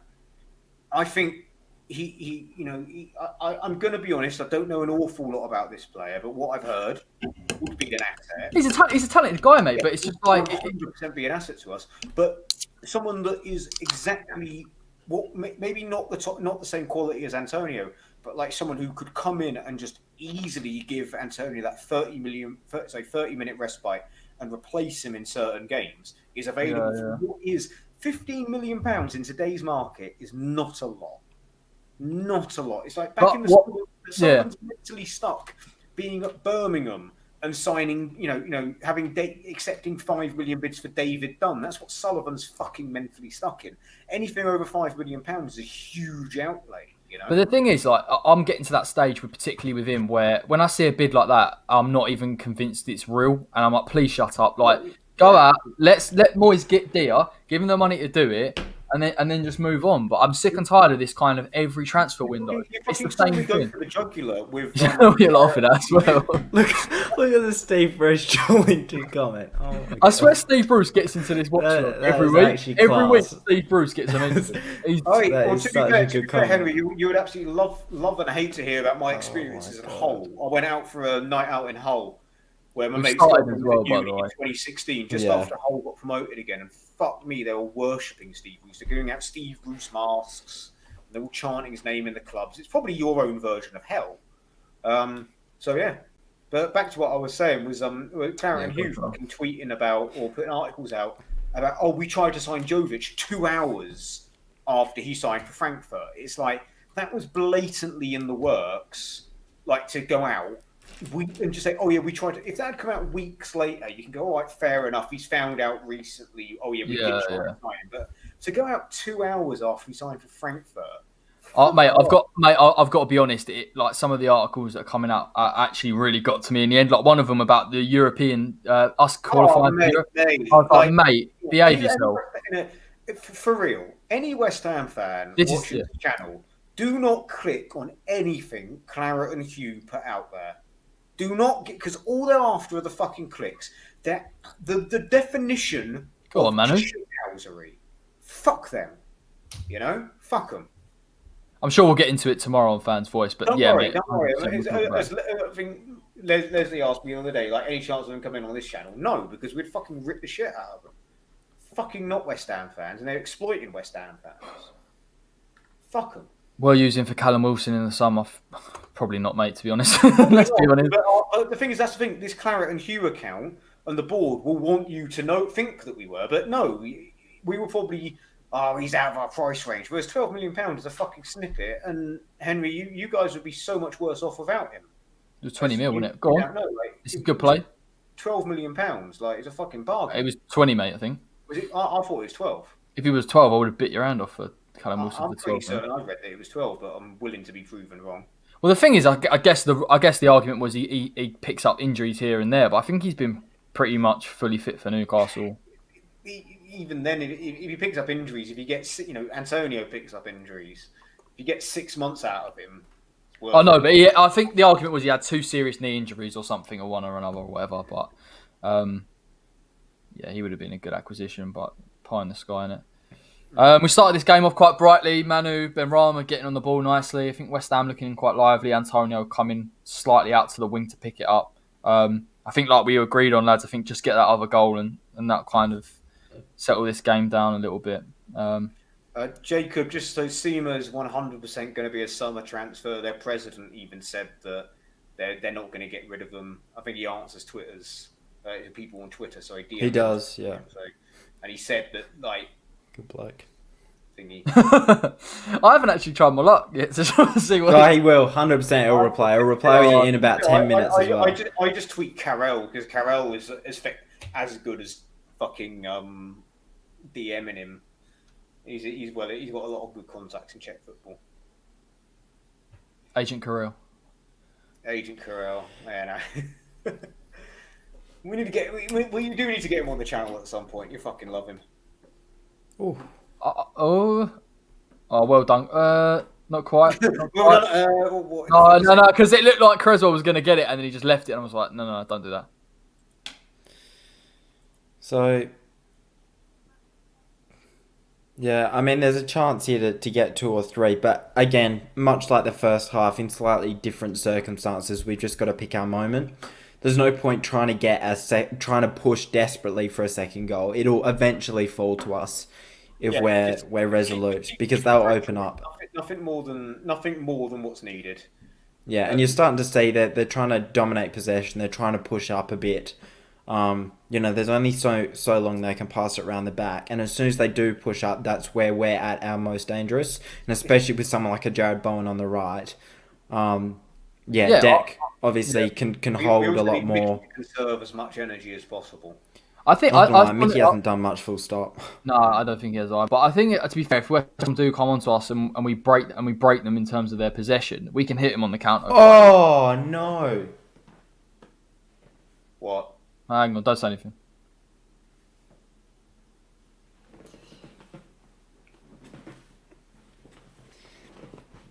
God, I must be quite far behind because. Is it 1-1?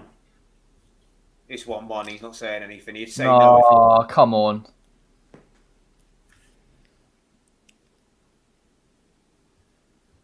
Oh my God.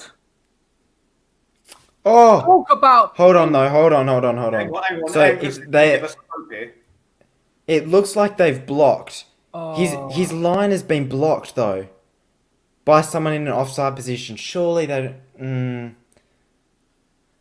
We just the goal will stand. The goal will stand. We backed off him massively there. I mean, look, he's picked up that pocket. Backed off. They haven't kicked off yet. Oh, they're looking at that Gallagher, aren't they? For the. Yeah, the game is going to kick off. Be massively lucky, to be fair. So they're checking for a possible offside. So the VAR check is actually happening. That's lazy. Everton fan has a fucking erection right now. It's quite pathetic. So they're checking lines now, but it's literally a matter. He's offside. He's offside. So if you're doing the lines now, and he's that far offside, you can't give the goal. In saying that, I think it's deserved to be of a goal. Yeah, they've kicked off 1-1. God, mate, this geezer's doing my nutting. He can absolutely do one, to be fair. Yeah. Yeah. Oh, so it's gone ahead. Yeah. Yeah, it's gone ahead. Gave him way too much space. That's my double clean sheet out the window. It's all Dawson's fault. Souček, go. I'll drop back actually a bit. I mean, look. I mean, it is a good goal. I mean, the fact he's had that much space for us to stand off and to let him have a shot is a bit concerning. I mean, if West Brom had so little chances to get a goal in this game. It's fucking Pereira as well. Nearly put him in the fucking team, and he's smashing it this week. God, that has really come back to bite us. Pereira in their side. I hope we kick into life. We need to score again. Fucking hell. So do I. I really do hope that we kick into life. I almost thought at one stage in that first half that obviously Sorry, I think someone's been read my article about comparing West Ham to fucking X-Files because we've got Fox Mulder in the comments now.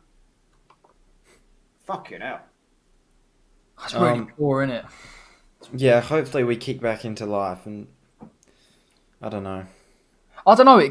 For me. It just came out of the blue. Like, there was no indication. But the strike is It's fantastic. It's just class, you know. Like, yeah. Where did they getting a lot of space on the edge of West Ham's box here, to be honest. Where did they get him from, the Pereira guy? Sporting Lisbon, I think. I I swear down, they actually did as well. So. Oh, Sullivan's shithousery again. Mate, he's a quality player, isn't he? Pereira, to be honest.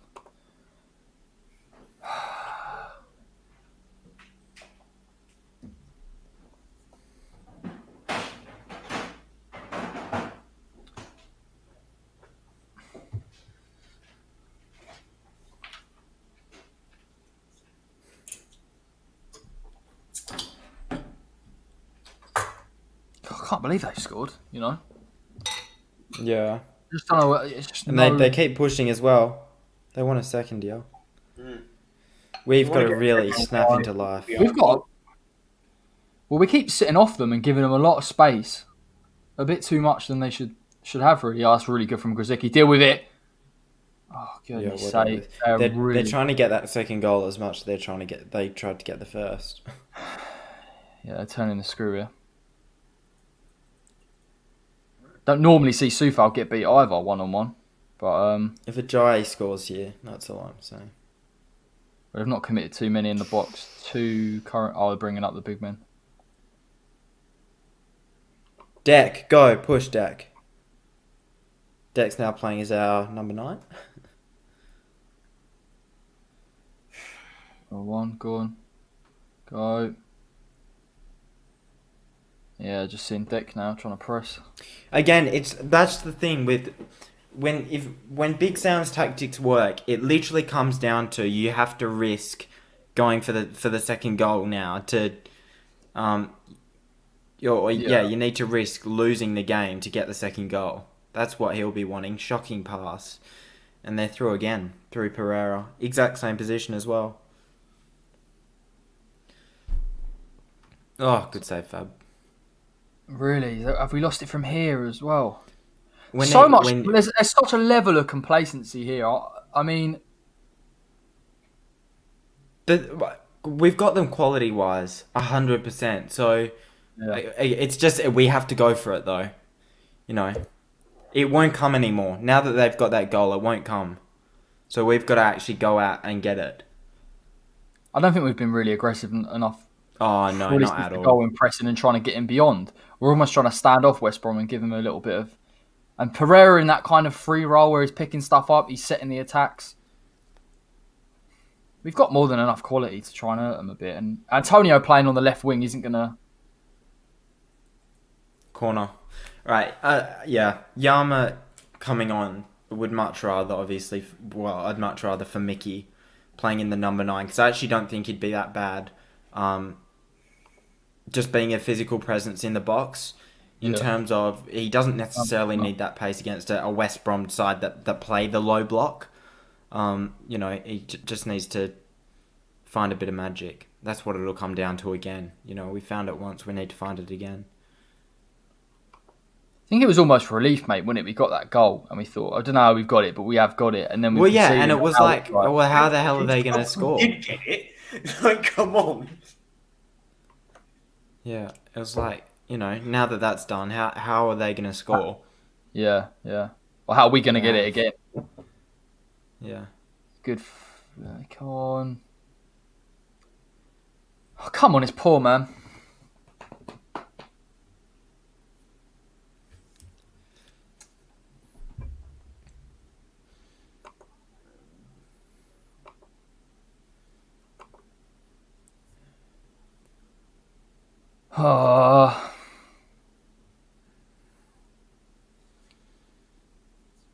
Ben Rama, I like him as a signing, but he needs to show his magic here and show what he's worth, because he has made some poor decisions the last couple of games.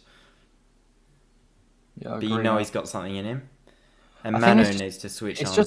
just sometimes for Ben Rama, it's like his decisiveness. Like he takes too many touches and he waits and he Yeah. waits and he waits, and like you see him get that cross in for our first goal. That's exactly what he needs to do a little bit more. He can't just because it just gives West Brom Yeah. a perfect chance to sit in and like now they're in a perfect shape. It's going to be hard for West Ham to try and. Go, switch the ball quicker. Come on. Bowen, Antonio. Oh, no. Oh.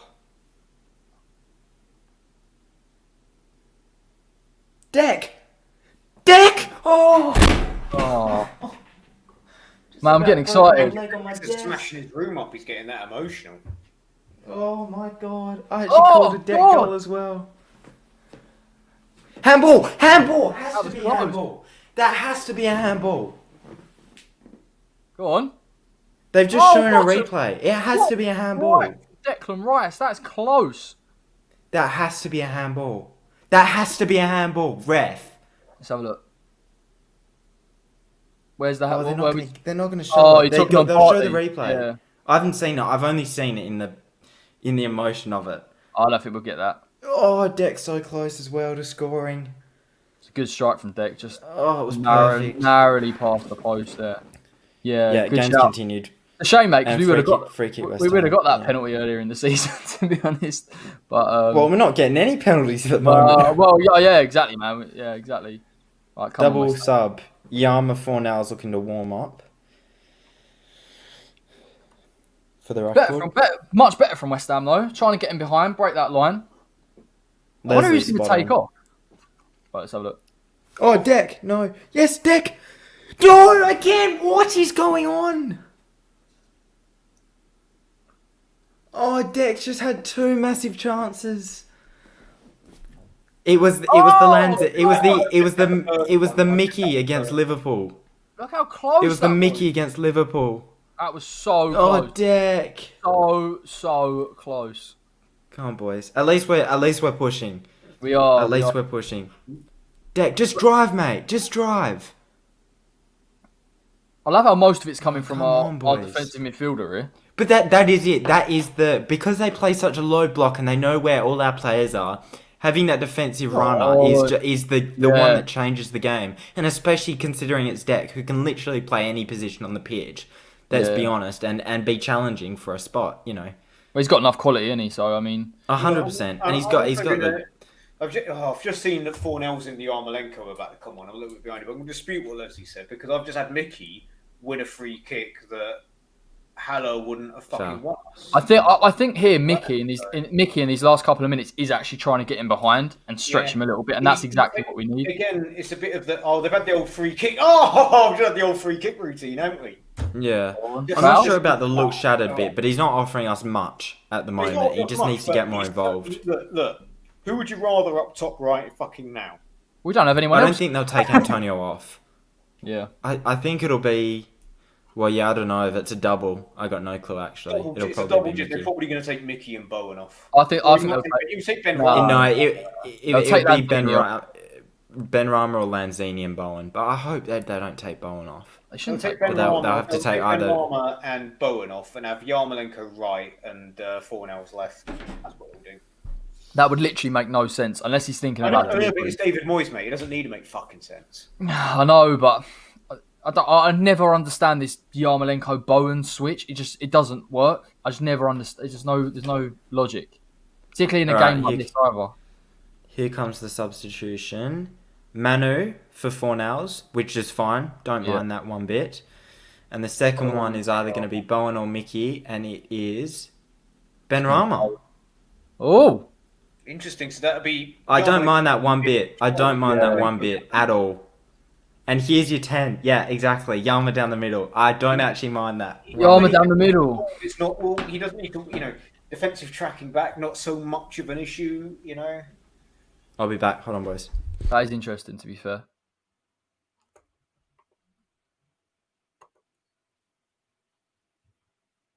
I don't mind it, to be honest. I think if Fornals can try and win the ball a little bit and progress, we can get something from this game, more than what we've got currently.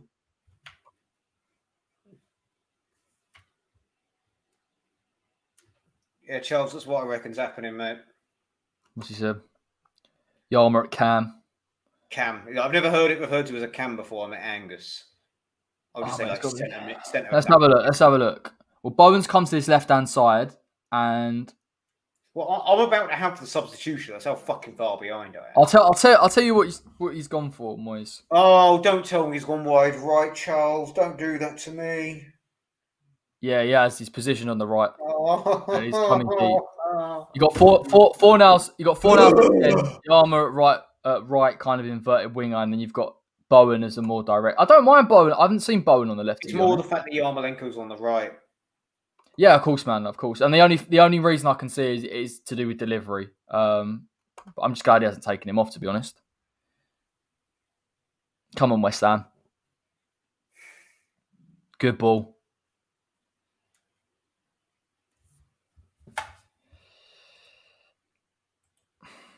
This is going to be interesting.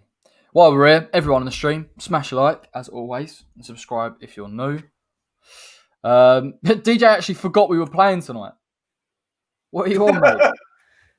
First half, listen, it wasn't spectacular. It wasn't attractive. We got the goal, and we didn't expect Pereira to get the goal, to be fair, from how West Brom have been playing, but picked up those pockets. I've got some bad news, mate. Yarmer's playing right. I can see it already. Yeah, Bowen left 4 nails 10. Alrighties. So, yeah. With Mickey up top, Yarmer on the right, obviously you'd think would be for delivery. Yeah. Mickey up top, not too bad. Offside, isn't it? If Mickey does come off, which he probably won't, that's when you've got to play him central. We've only got fucking defenders on the bench, so yeah. I think he's brought Bowen to the left. You see Mickey keep picking up positions on the left as well. Possibly to force Antonio a bit more central and trying to. It's the break of pace against O'Shea. Is it O'Shea defending on that? So that'd be it. I said the same as you though. Bringing on Yarmer is purely delivery. I can't see any other reason. Right. Yeah, Deck has to really step up here. This game is screaming for Declan Rice. Yarmer! Mickey! Yes, let's go, boys! Come on! Yes! Come on, Has Mickey scored? Yes, he has. Yarmer assists. Take that, Leslie! Take that, Leslie! Fuck you, Leslie Garcia! I think we're just waiting on VAR. I don't want to celebrate too quickly because they all seem a bit confused. Better. About what's going on. It seems like a bit of a weird goal. What a cross in... Mickey! Oh, it's a good goal. I think it should be all right. I'm not sure. I'm not 100% sure. We've had too many before. Oh, no, he's on. He has to be on. That's a goal. That has to be a goal. Right. There's nothing that stands out. The West Brom players are all talking to the ref, and the ref is like talking his earpiece, but he's not off. It's a goal. It's a goal. I didn't think he was off either. No, it's a goal. And I just need you to start shouting, "It's an on goal" to keep my Aussie bingo. A what? An on goal. I knew when I was at university. Got a private Aussie bingo. Yeah, when at university, there was loads of Australians and Canadians at my university on exchange students, and all the mannerisms, all the things that the Aussies used to say about football, you've said every single one to do with the streams, except for describing a goal as being loud as a on goal. This guy kept shouting when a goal got disallowed. But that was an on goal. And I'm like, never heard that one. On goal. Angus, you never heard of anyone's called something cam before. But that's just I've never heard the term cam before, even before. Interesting. Yeah, I've just seen the goal. One thing I would say as well, like I said, West Brom couldn't really deal with that second ball, and that kind of put on a plate by Yarmer for Antonio has thrown them off a little bit. That's better. Look at Declan there. Yarmer's just missed. He's had a shot. Yarmer looking really good, to be fair, and that's the thing. When he's got Mickey in the team, again, it looks like a completely different Yarmer. Just in terms of he does have that second option. It seems he's not forced into anything. But well, I'm now full team Mickey. Take him off immediately. I'll tell you what though, what Angus touched on with Yarmer. I think Yarmer at times is actually trying to get him beyond. That's a decent shot as well. The Yama sub Reliable. last game as well was a good shout, I reckon. It was just a matter of if he actually made a poor pass backwards, which he's done before. Because it was open for him. It was open for him. Buzzing, to be Yeah. fair. 2-1. Come on, you Irons. Mickey on the score sheet again. My clean sheets are out the window, so I just want. To be fair, Dennis, I thought Creswell got the initial assist because I thought Antonio was going to head it in from the cross on the left hand side. So, but Yama's got it now. Come on, West Ham. Substitution for West Brom seems to be taking place soon. Don't know who it is. Where would we be without Antonio? We wouldn't have won the last game, and we'd still be level now. That's where we'd be. Yeah. Other than the City game, none of his goals have really been vital this year. Like, we still would have won 2-0 against Leicester. But I think it's interesting though, Dennis. It's overall play, but the goal scored, other than Burnley. But it's interesting how we employ him. Yes, he can run the channel. Yes, he can hold it up. But when he's in the box and he's in those central areas, he can finish. He's not like a natural finisher, but he has got that kind of that instinct to at least get it on target. Yeah, that's spot on. It's almost like, his accuracy. As long as it's on target, goalkeepers seem to struggle with it just because of the pace on it and stuff. He doesn't have that. He's not that good technically in terms of his shot. Mm-hmm. But if it's on target, you're struggling. Press is much better from the midfield as well. I think we're seeing Declan and Souček playing a little bit more advanced. So we are getting a bit more of the ball and keeping West Brom in there. So Grosicki is off. Who's coming on? Man, he looks like he's had about half an hour of sleep. Furlong. He's looked like that for 10 years, mate, to be honest. Yeah.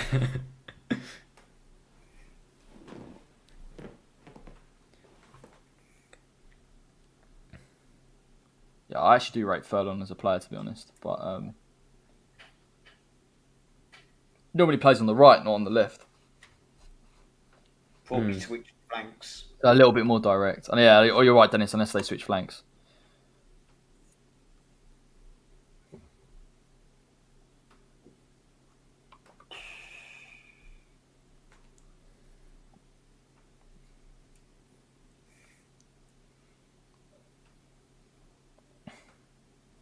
I mean, I just want your boys' thoughts on things. Obviously, we've got 20 minutes to go. We're 2-1 up. I mean, what's the ideal tactic here? Just settle, be disciplined, or try and go and get that third and see it off in case anything happens? Blend in between. I don't want us to go too defensive. I want us just to keep maintaining what we're doing.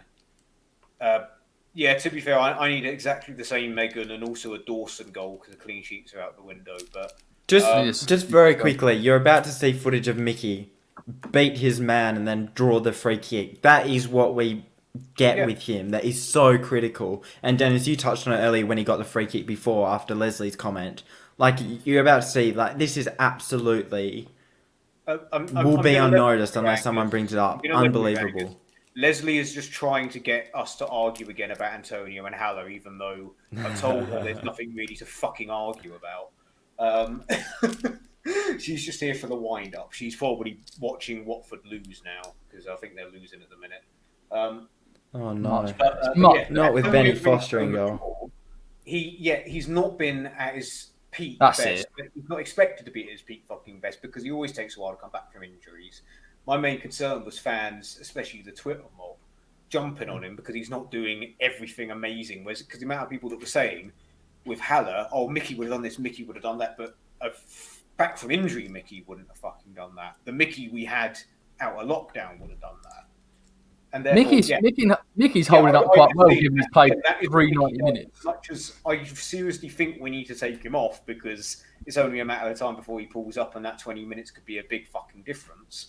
Yeah. What I'd say is, if we play him for the full 90 tonight, he cannot play a minute of football against Doncaster.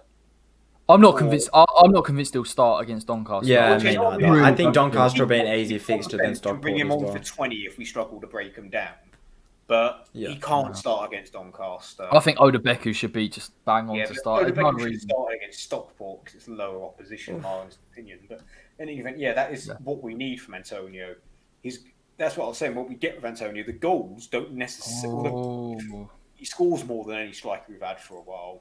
His goals don't normally win games. Like, you know, for example, we said his game, he normally adds a goal when we're already winning. It's the overall play and the winning of the free kicks and the creating of opportunities that we get from him. Come on. Well, this is. Oh God, here we go. Deal with this, West. Going back to your comments, Corey. Yeah. I think it's a matter of like we look, with the exception of that play, actually, we look more likely to add a third than they do a second. So as long as we stay resolute and defensively solid, the chance will break for us naturally, 100%. But we can't go all out looking for a third. I mean, it goes without saying. I think we've managed it well. I think pushing Rice and Souček a little bit higher and having Creswell maybe sitting deeper at times has benefited us. We're trying to win that midfield battle and stop them getting out. They did get out then. They had a bit of space to do so. Oh, Mickey. This guy is so good. Fornals. Go Yama. Find him. Oh, unlucky. We just broke from this free kick then. Yeah. Deck. Yeah. Go. No, not a goal. Oh, come on, man. I was waiting for it. I've been hyping him up for a goal the whole game. He's had about 6 shots, and that was by far the worst of them.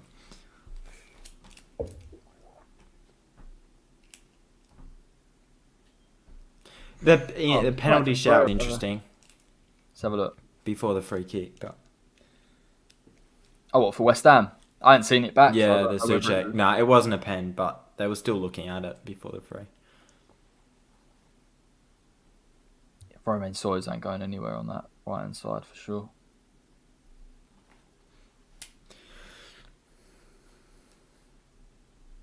God, look at Mickey there. Come on, man. I'm still at the free kick. Oh, God, I feel your pain, mate. I'm dropping further and further behind. I'm actually going. Yeah, Mickey's going forward. Oh, rise to tackle, shove someone over. Go on, lads.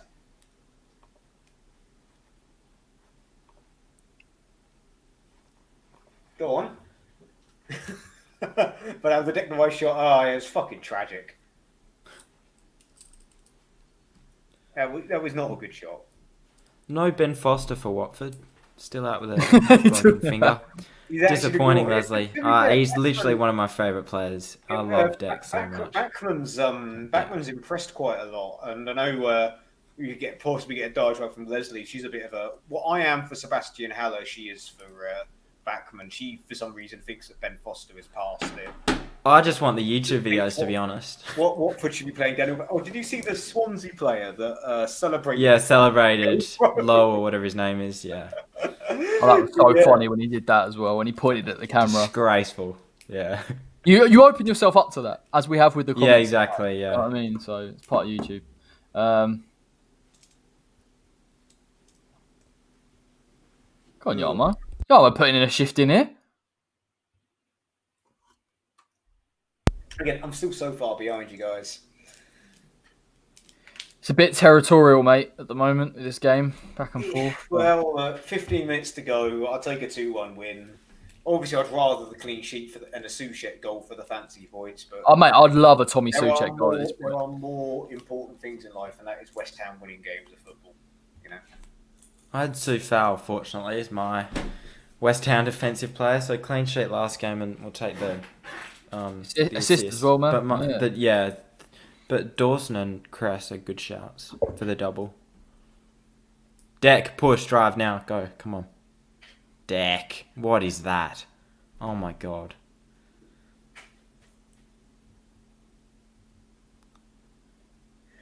Oh, they're on here as well.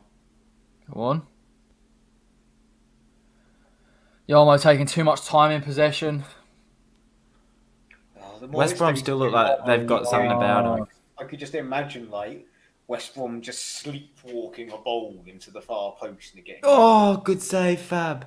They played. That was tremendous build up. To be fair, from West Brom and Fab just to the rescue. Oh, look at Gibbs! How far up he is. It was beautiful play, but that's what I'm saying. It'll just fall to us on the counter. Yeah, if we're patient here. Look at Bowen, good covering. Good save. We do need this there. Oh, good save, Fabianski. Yeah, we do need a. It's not going to peter out. out. Let's put it that way. It's not going to be one where you look and suddenly it's the 90th minute. Like, these guys are going to continue to push and push, and that's why the third will come. If, hopefully, fingers crossed. I think that's the thing. Like, don't get me wrong. I think Allardyce defensively, when he gets his team to sit behind the ball, are really solid. But they don't really give up that midfield. If it can push up high, it will. And that's why we just can't. Sure. He knows that 0 points is absolutely nothing here. Like, the goal difference doesn't matter. It's just like they have to get a goal. That's the must. So it'll they'll try and push those fullbacks up and outnumber us essentially. Yeah.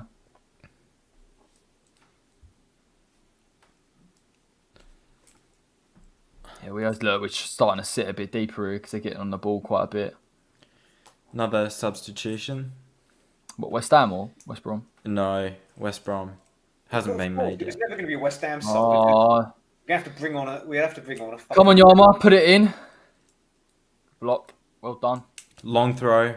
Ajay. Up there. Here we go. Big Sam turning the screw a little bit. No chance he's winning from there. All right, goal kick. All right, the substitution is.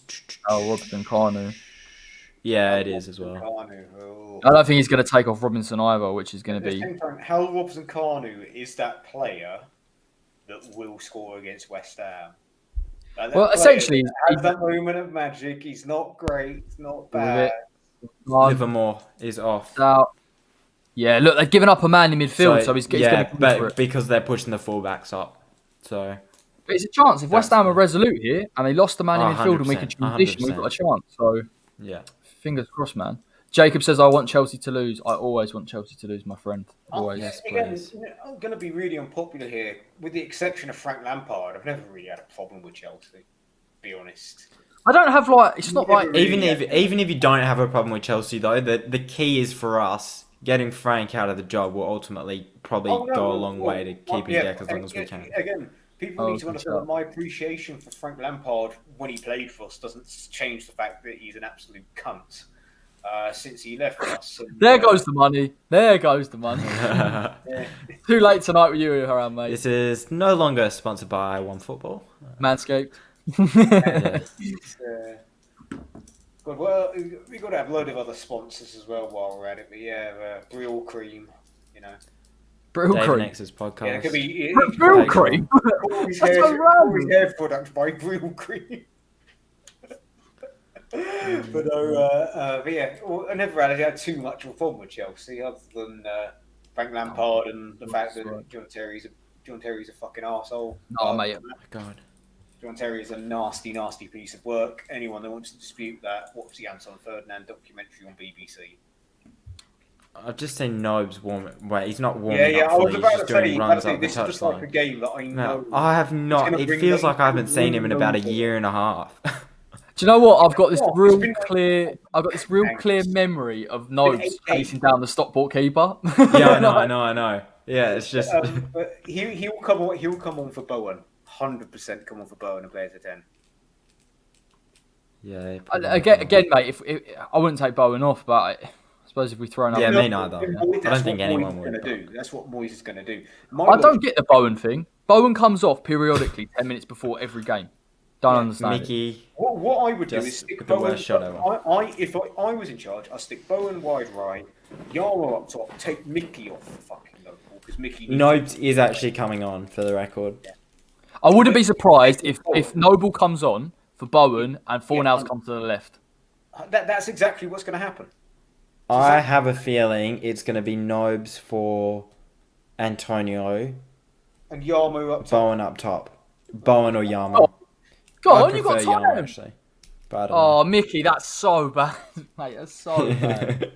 I love you, Mickey, and you offer so much to this team. Leslie will start again. Don't. I'm with you on that one, by the way, mate. The thing is with Mickey, he's terrible at shooting from outside. He's good in the box. Outside the box, he must be one of the worst in trying to get a shot. Mickey's actual shooting ability ain't great. He's very hit and miss. He's very good with his head. He's very hit and miss when it comes to the actual shooting, as we've seen 100%. last season. But it's the positioning, it's the overall play, it's the powerful runs. That's what we love from him, Well, he's so like integral to the way we play in general. Not even in terms of goals. I know he gets the goals, but in general he's so important. So I mean, it's good to have him back anyway, isn't it? Really, so he doesn't get injured. All right. Well, we do have some interesting news as Mark Noble comes on. That's the Come from this.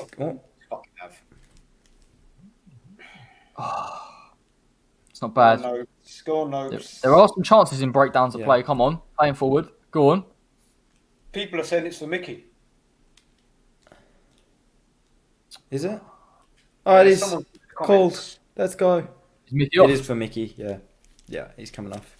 All right. So interesting news. Premier League investigating Sam Allardyce's Robert Snodgrass claim. So we've heard the background story.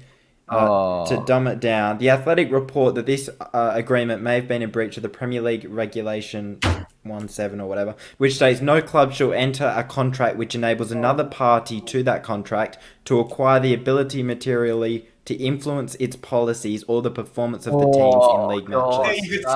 That's David Sullivan all over. David Sullivan.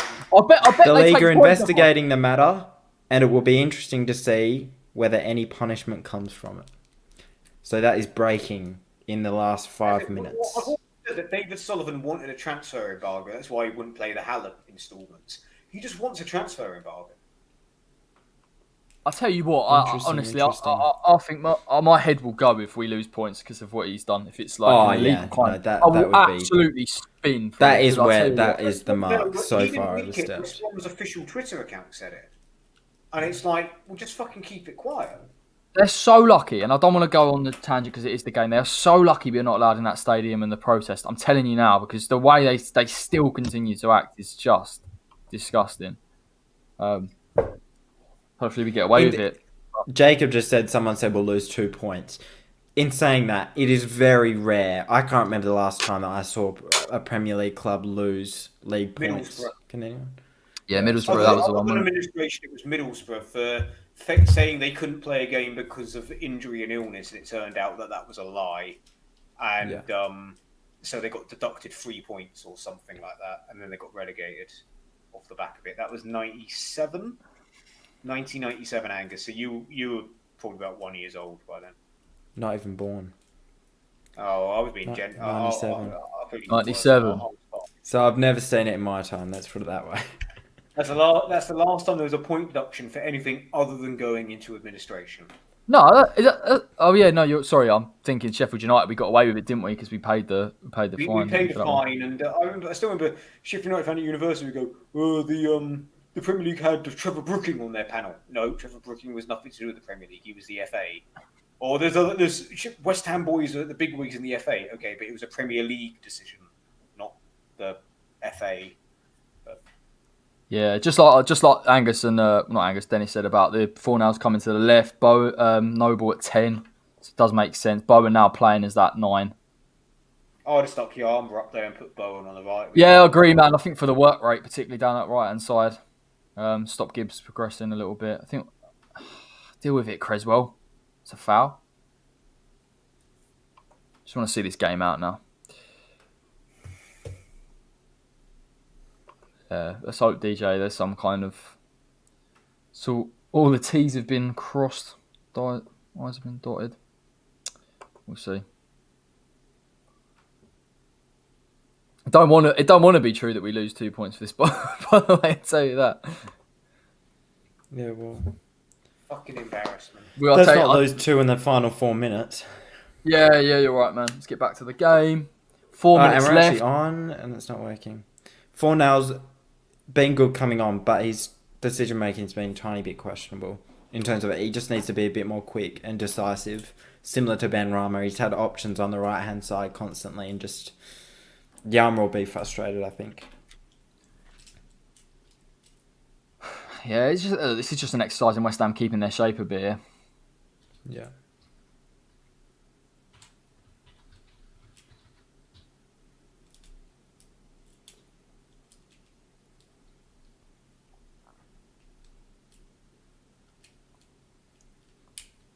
Go on, Oggy, deal with that. Well done. Well done. Class.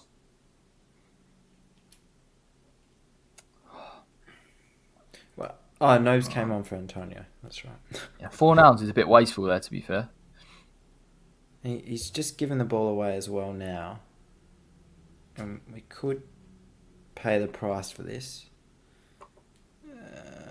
No, Sue foul. Watch this. The guy is so composed, it's a joke. Oh, Bon. Anyone notice that Cresswell's hair doesn't move? Yeah, I've seen that, yeah. That's what gel does. He's sponsored by Real Cream, to be fair. Oh. I think that's the impressive thing about Sufal. Not only is he composed Go. one-on-one. Go on. Exactly, and as I said, with the 4 nows, Souček's just released Yama, but he can't do anything. Sorry, Corey, I cut you off. No, it's fine, man. I was just saying, like, even with Sufal, sometimes when he does get beaten, you see he's got that kind of experience to deal with it one-on-one, and I think that kind of is why he's so a good defender overall. Come on. Let's just see this game out, man. I hate the last 5. His positional awareness. Yeah, superb. That is brilliant as well. well. I've just seen it. Oh!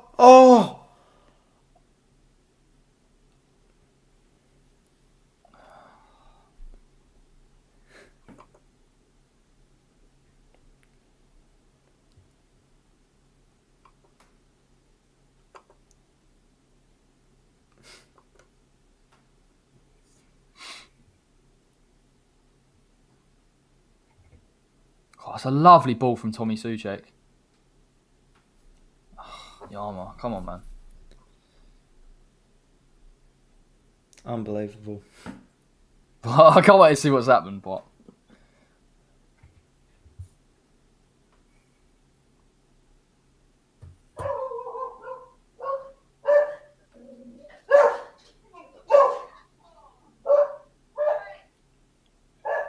Oh, God. I thought they scored.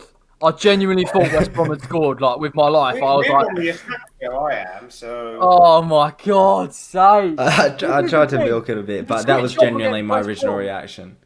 Like, even me included, went before this game, oh, they sit behind the ball, and then every now and then they come out from the back and do something, and it's like, oh, for goodness sake. That had gone in. Now, that is a gift of 2 points to us. That is a gift. Yeah. I reckon if that was Pereira, it might have scored it, to be honest. Because I'm at 88 minute 55, and I had a very big chance for West Brom there. Yeah, that was it. The volley. I'm not that far behind you then. No, not me. Not me anyway. Alright, he's holding on. DJ, exactly right, mate. We got to hold on. 3.5 minutes. Come on. See this out, West Ham. Come on. Bit of composure here. We've not even got a striker on the pitch, so...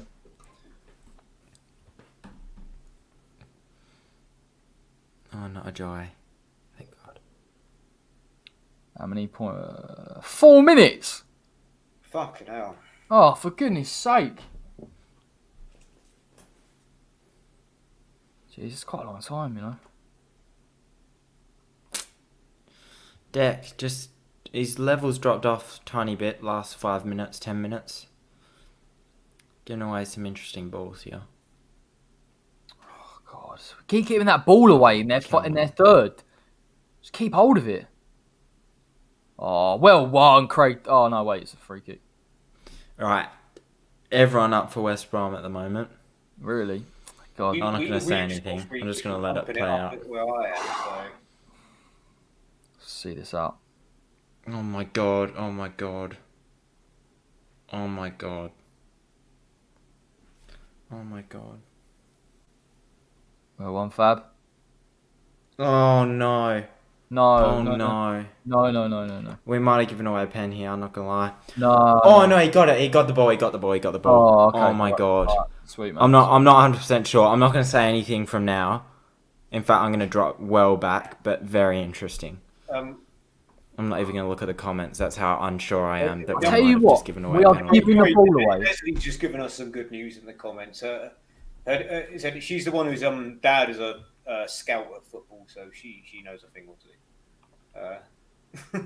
If you remember my mate that's dad was chief scout at Fulham, that's Leslie's dad. Just going to glass her up.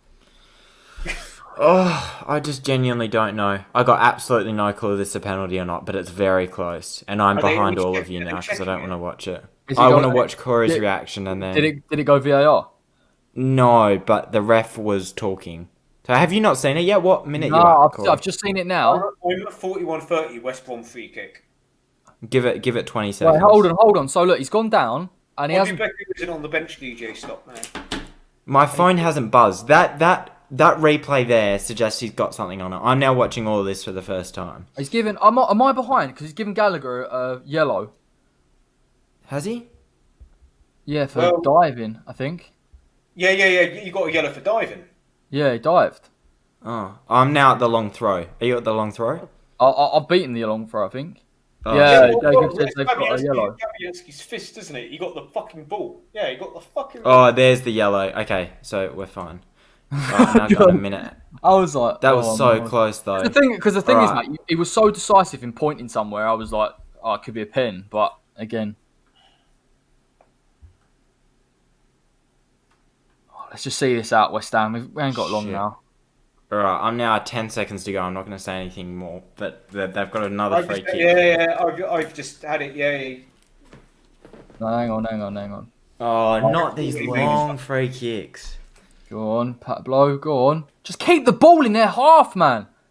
It's ridiculous. You're giving them chances. You're constantly giving away free kicks here. This is as West Brom as you'll ever see it. See it out. They're now 15 seconds over time, and they've got a free kick. Everyone in the box. The free kick is on the halfway line. Right, I'm on 94 now. So let's see what they... I'm on 93. Gallagher's just been booked. Oh, that's it, Chile. Come on, West Ham. See this out. I want a ring on my phone saying we've done it. See this out, and then we get deducted points because Sullivan's a fucking bellend. We'll find out. And we'll discuss on the fans' voice.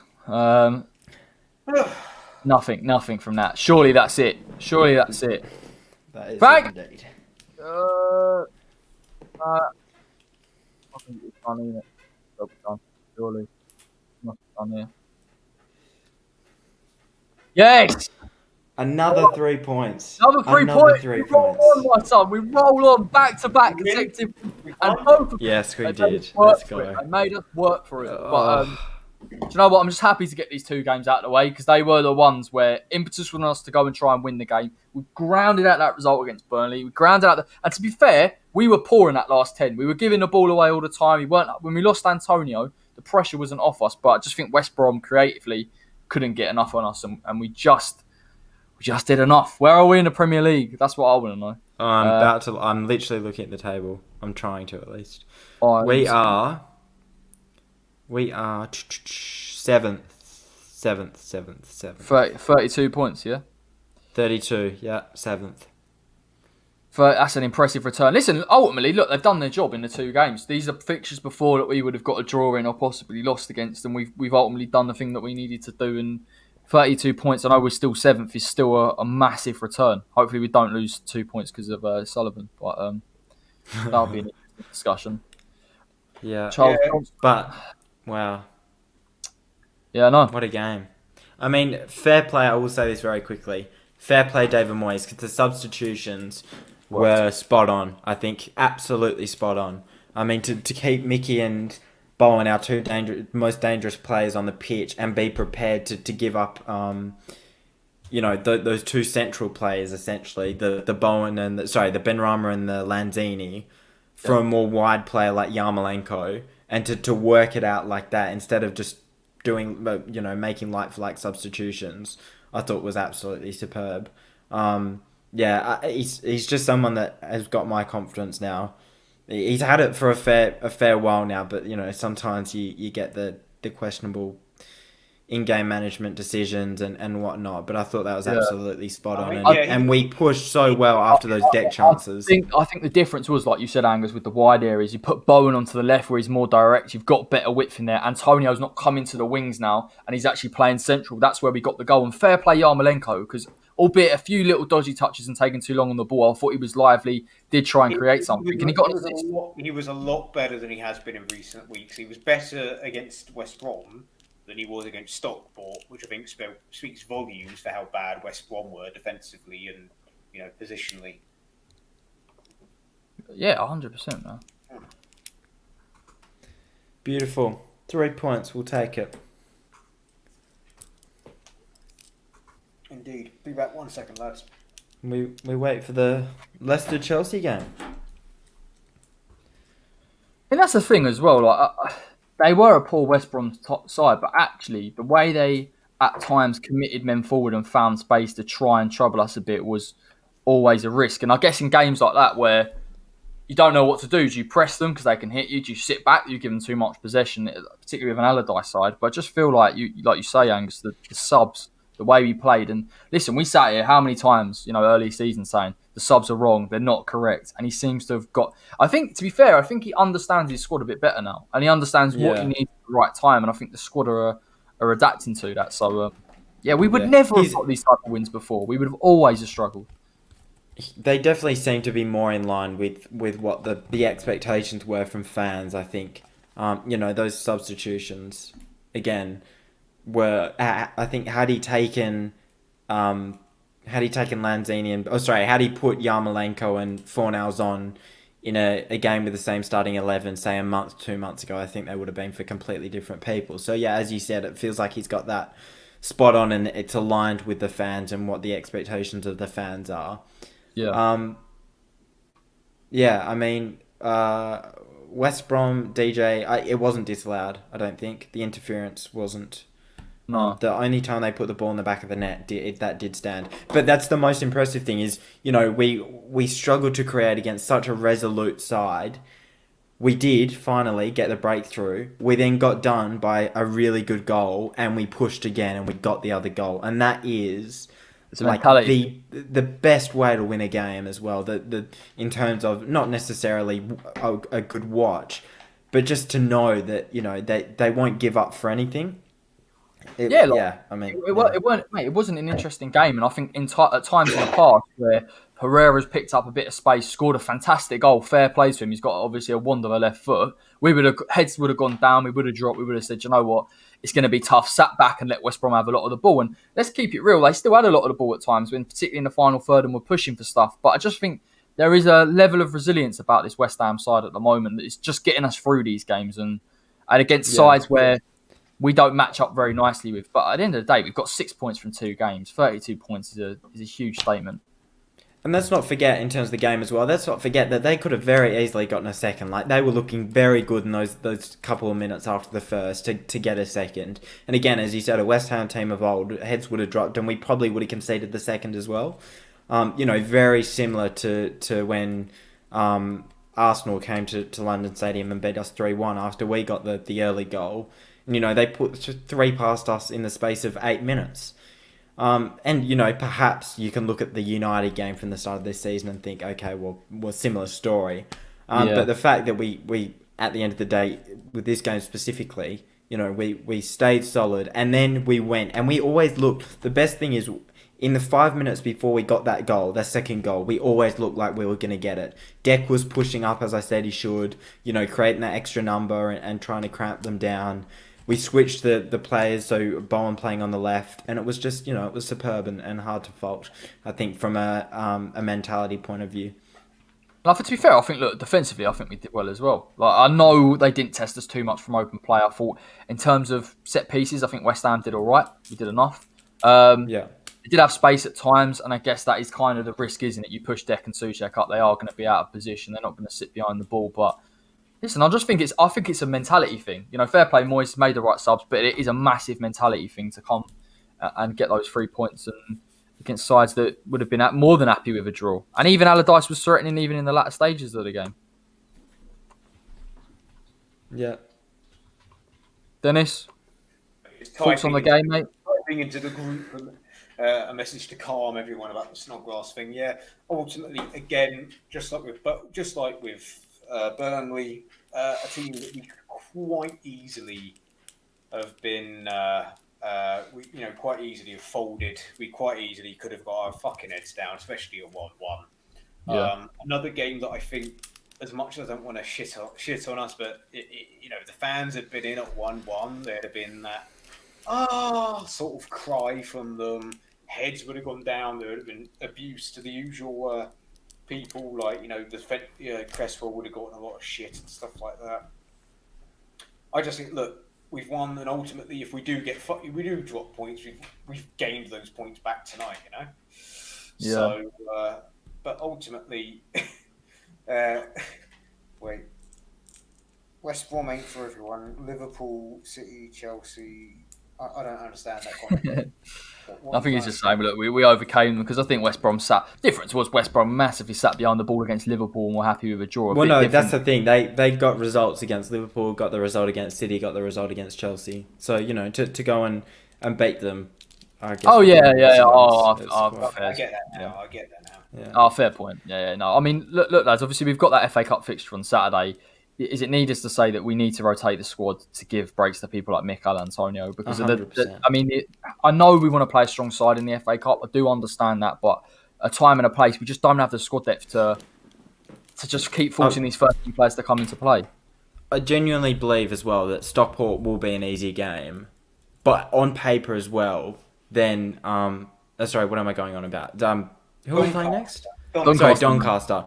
Doncaster will be an easier game than Stockport, purely because they're at the end of the day they're a league side that can will try and challenge us probably technically as well. The conditions won't be as bad. They've got their own league to worry about. If you look at Stockport, that was their final game of the season. They haven't played since. It's set up a lot better. The only opportunity for them to play against Prem clubs, is a cup final for them. They played out of their skins. I think we were quite complimentary of their main forward. So whereas Donny, they're a big lower level club. I've got nightmares of that championship season, drawing 1-1 against Upton Park. Whereas if we had won that fucking game, we'd have got automatic promotion. If you look at the table, yeah. I remember that game. Mickey can't start, even if you start Yarma as he won't. I don't think he will. I think no chance Mickey will start. I think you see as well. Obviously, Moisey taking off Mickey with 10 to go, and he hasn't done that in recent weeks. I think probably some kind of acknowledgement that he does need some kind of rest. And to be fair, tonight, I think it was a different type of game for him. I still think he did very, very well. I don't think he looked as fatigued as he has, but take the breaks when they come, lads. We're obviously going to play next Tuesday against Palace, and we're going to need him fully fit for that. Yeah. And we missed him. Yeah. And we missed him against Palace last time. I know Allaire got his overhead kick. And all no Seb this time. So no Seb this time to bail us out with an overhead kick. I prefer not to speak.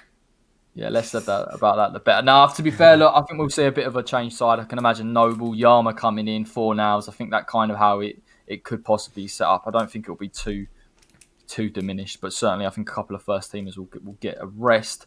Let's wrap it up here, lads, to be fair. I think, we've been put through the mill with the past 2 games. We've got through them with 6 points. It's the most important thing. 7th in the league, back-to-back wins, exactly what we want to see. I would like to see a striker come in the next week. I doubt I'll see it, and we'll be stressed out right to the max. Fingers crossed we don't get done for some points for the Snodgrass thing. Any last words, lads? Anything you'd like to say while we're here? I think to get 6 points from the 2 games, I think if we'd lost the game last time out or drawn it, I think it almost feels like, we'd be making up points, as Dennis said, in relation to the Snodgrass thing. It would feel like we're making up points rather than earning them. Yeah. But to get 6 points from those 2 games is massive. It's so pivotal for our season, especially considering the league table. It's still so tight. We haven't really gone up that many points. I think we've won 9, drew 5, lost 5. In another season, we're up there, and it's so tight. So we need to keep picking up these results, and we're doing it. So yeah, beautiful. Dennis, yeah, I mean, look, it's a good, it's positivity. I mean, we at West Ham, all through my time supporting us, we've had some good runs of form. If you remember when Zola took over, it was a bit doom and gloom, especially after we lost to Spurs in December. When we were this majestic run. Under him from December all the way through to February until we lost to United. Whereas this is almost we've had a couple of blips in the middle, but this good feeling run has been going on since the fucking Wolves game. Remember how doom and gloom we were coming into that off the back of a terrible performance against Newcastle, where Hendricks made us all look like mugs. it's just a good feeling to have. It's just such a shame that we're so toxic at the top. So I've got minor hiccups here, and we're struggling. We've got no faith in the board. All we need is a couple of signings. I mean, they don't need to be these world beaters for 30 odd million. Just a couple of wise, sound investments in midfield, and as a backup to Antonio, spend between 10 and 20 million. If we get Josh King on a cheaper deal and Dia, that's another option out left and two options up top, that can play in the system that Moyes wants. Yeah. So get the fucking checkbook out. Don't be a mug all your life. Okay? Yeah. What I will say is this is a good chance for West Ham, given the results this season, to push on. Mate, give Moyes the resources that he 100% needs at this time. He's done really well with what he's got. He's working with a shoestring squad at times, but we do need to progress. Naturally, there will be a fan's voice tomorrow where we will discuss everything from the Snodgrass, the transfers, the current results, the FA Cup. Loads of things to cover with West Ham as ever. Thank you everyone to watch. Before you leave, drop a like on the video. If you're new, subscribe. Even to the likes of the Everton fan and the Newcastle fan. Thanks for your comments this evening, Henry. The Geordie can stay. He was a bit Subscribe to his Minecraft channel. He was a bit weird about him in any way. Off the streets, apparently. But other than that, he was good banter, to be fair. No, to be fair, it was a boring first half of time. It's always good fun. The Geordie was good banter. The Everton fan was some mug in his parents' basement. Yeah. And on that note, listen, be back tomorrow. Fans' voice. Thursday, transfer talk. We'll cover all the transfer targets as ever. And then we'll return for Saturday with a watch-along against Doncaster Rovers. Fingers crossed. 3 on the bounce. 3 on the bounce. And then we'll have if we get through that, we'll either play Liverpool or Man United. So that's going to be a huge game. Let's just forget about it. Enjoy what we've got for now. And until next time, take care. Come on, you wines.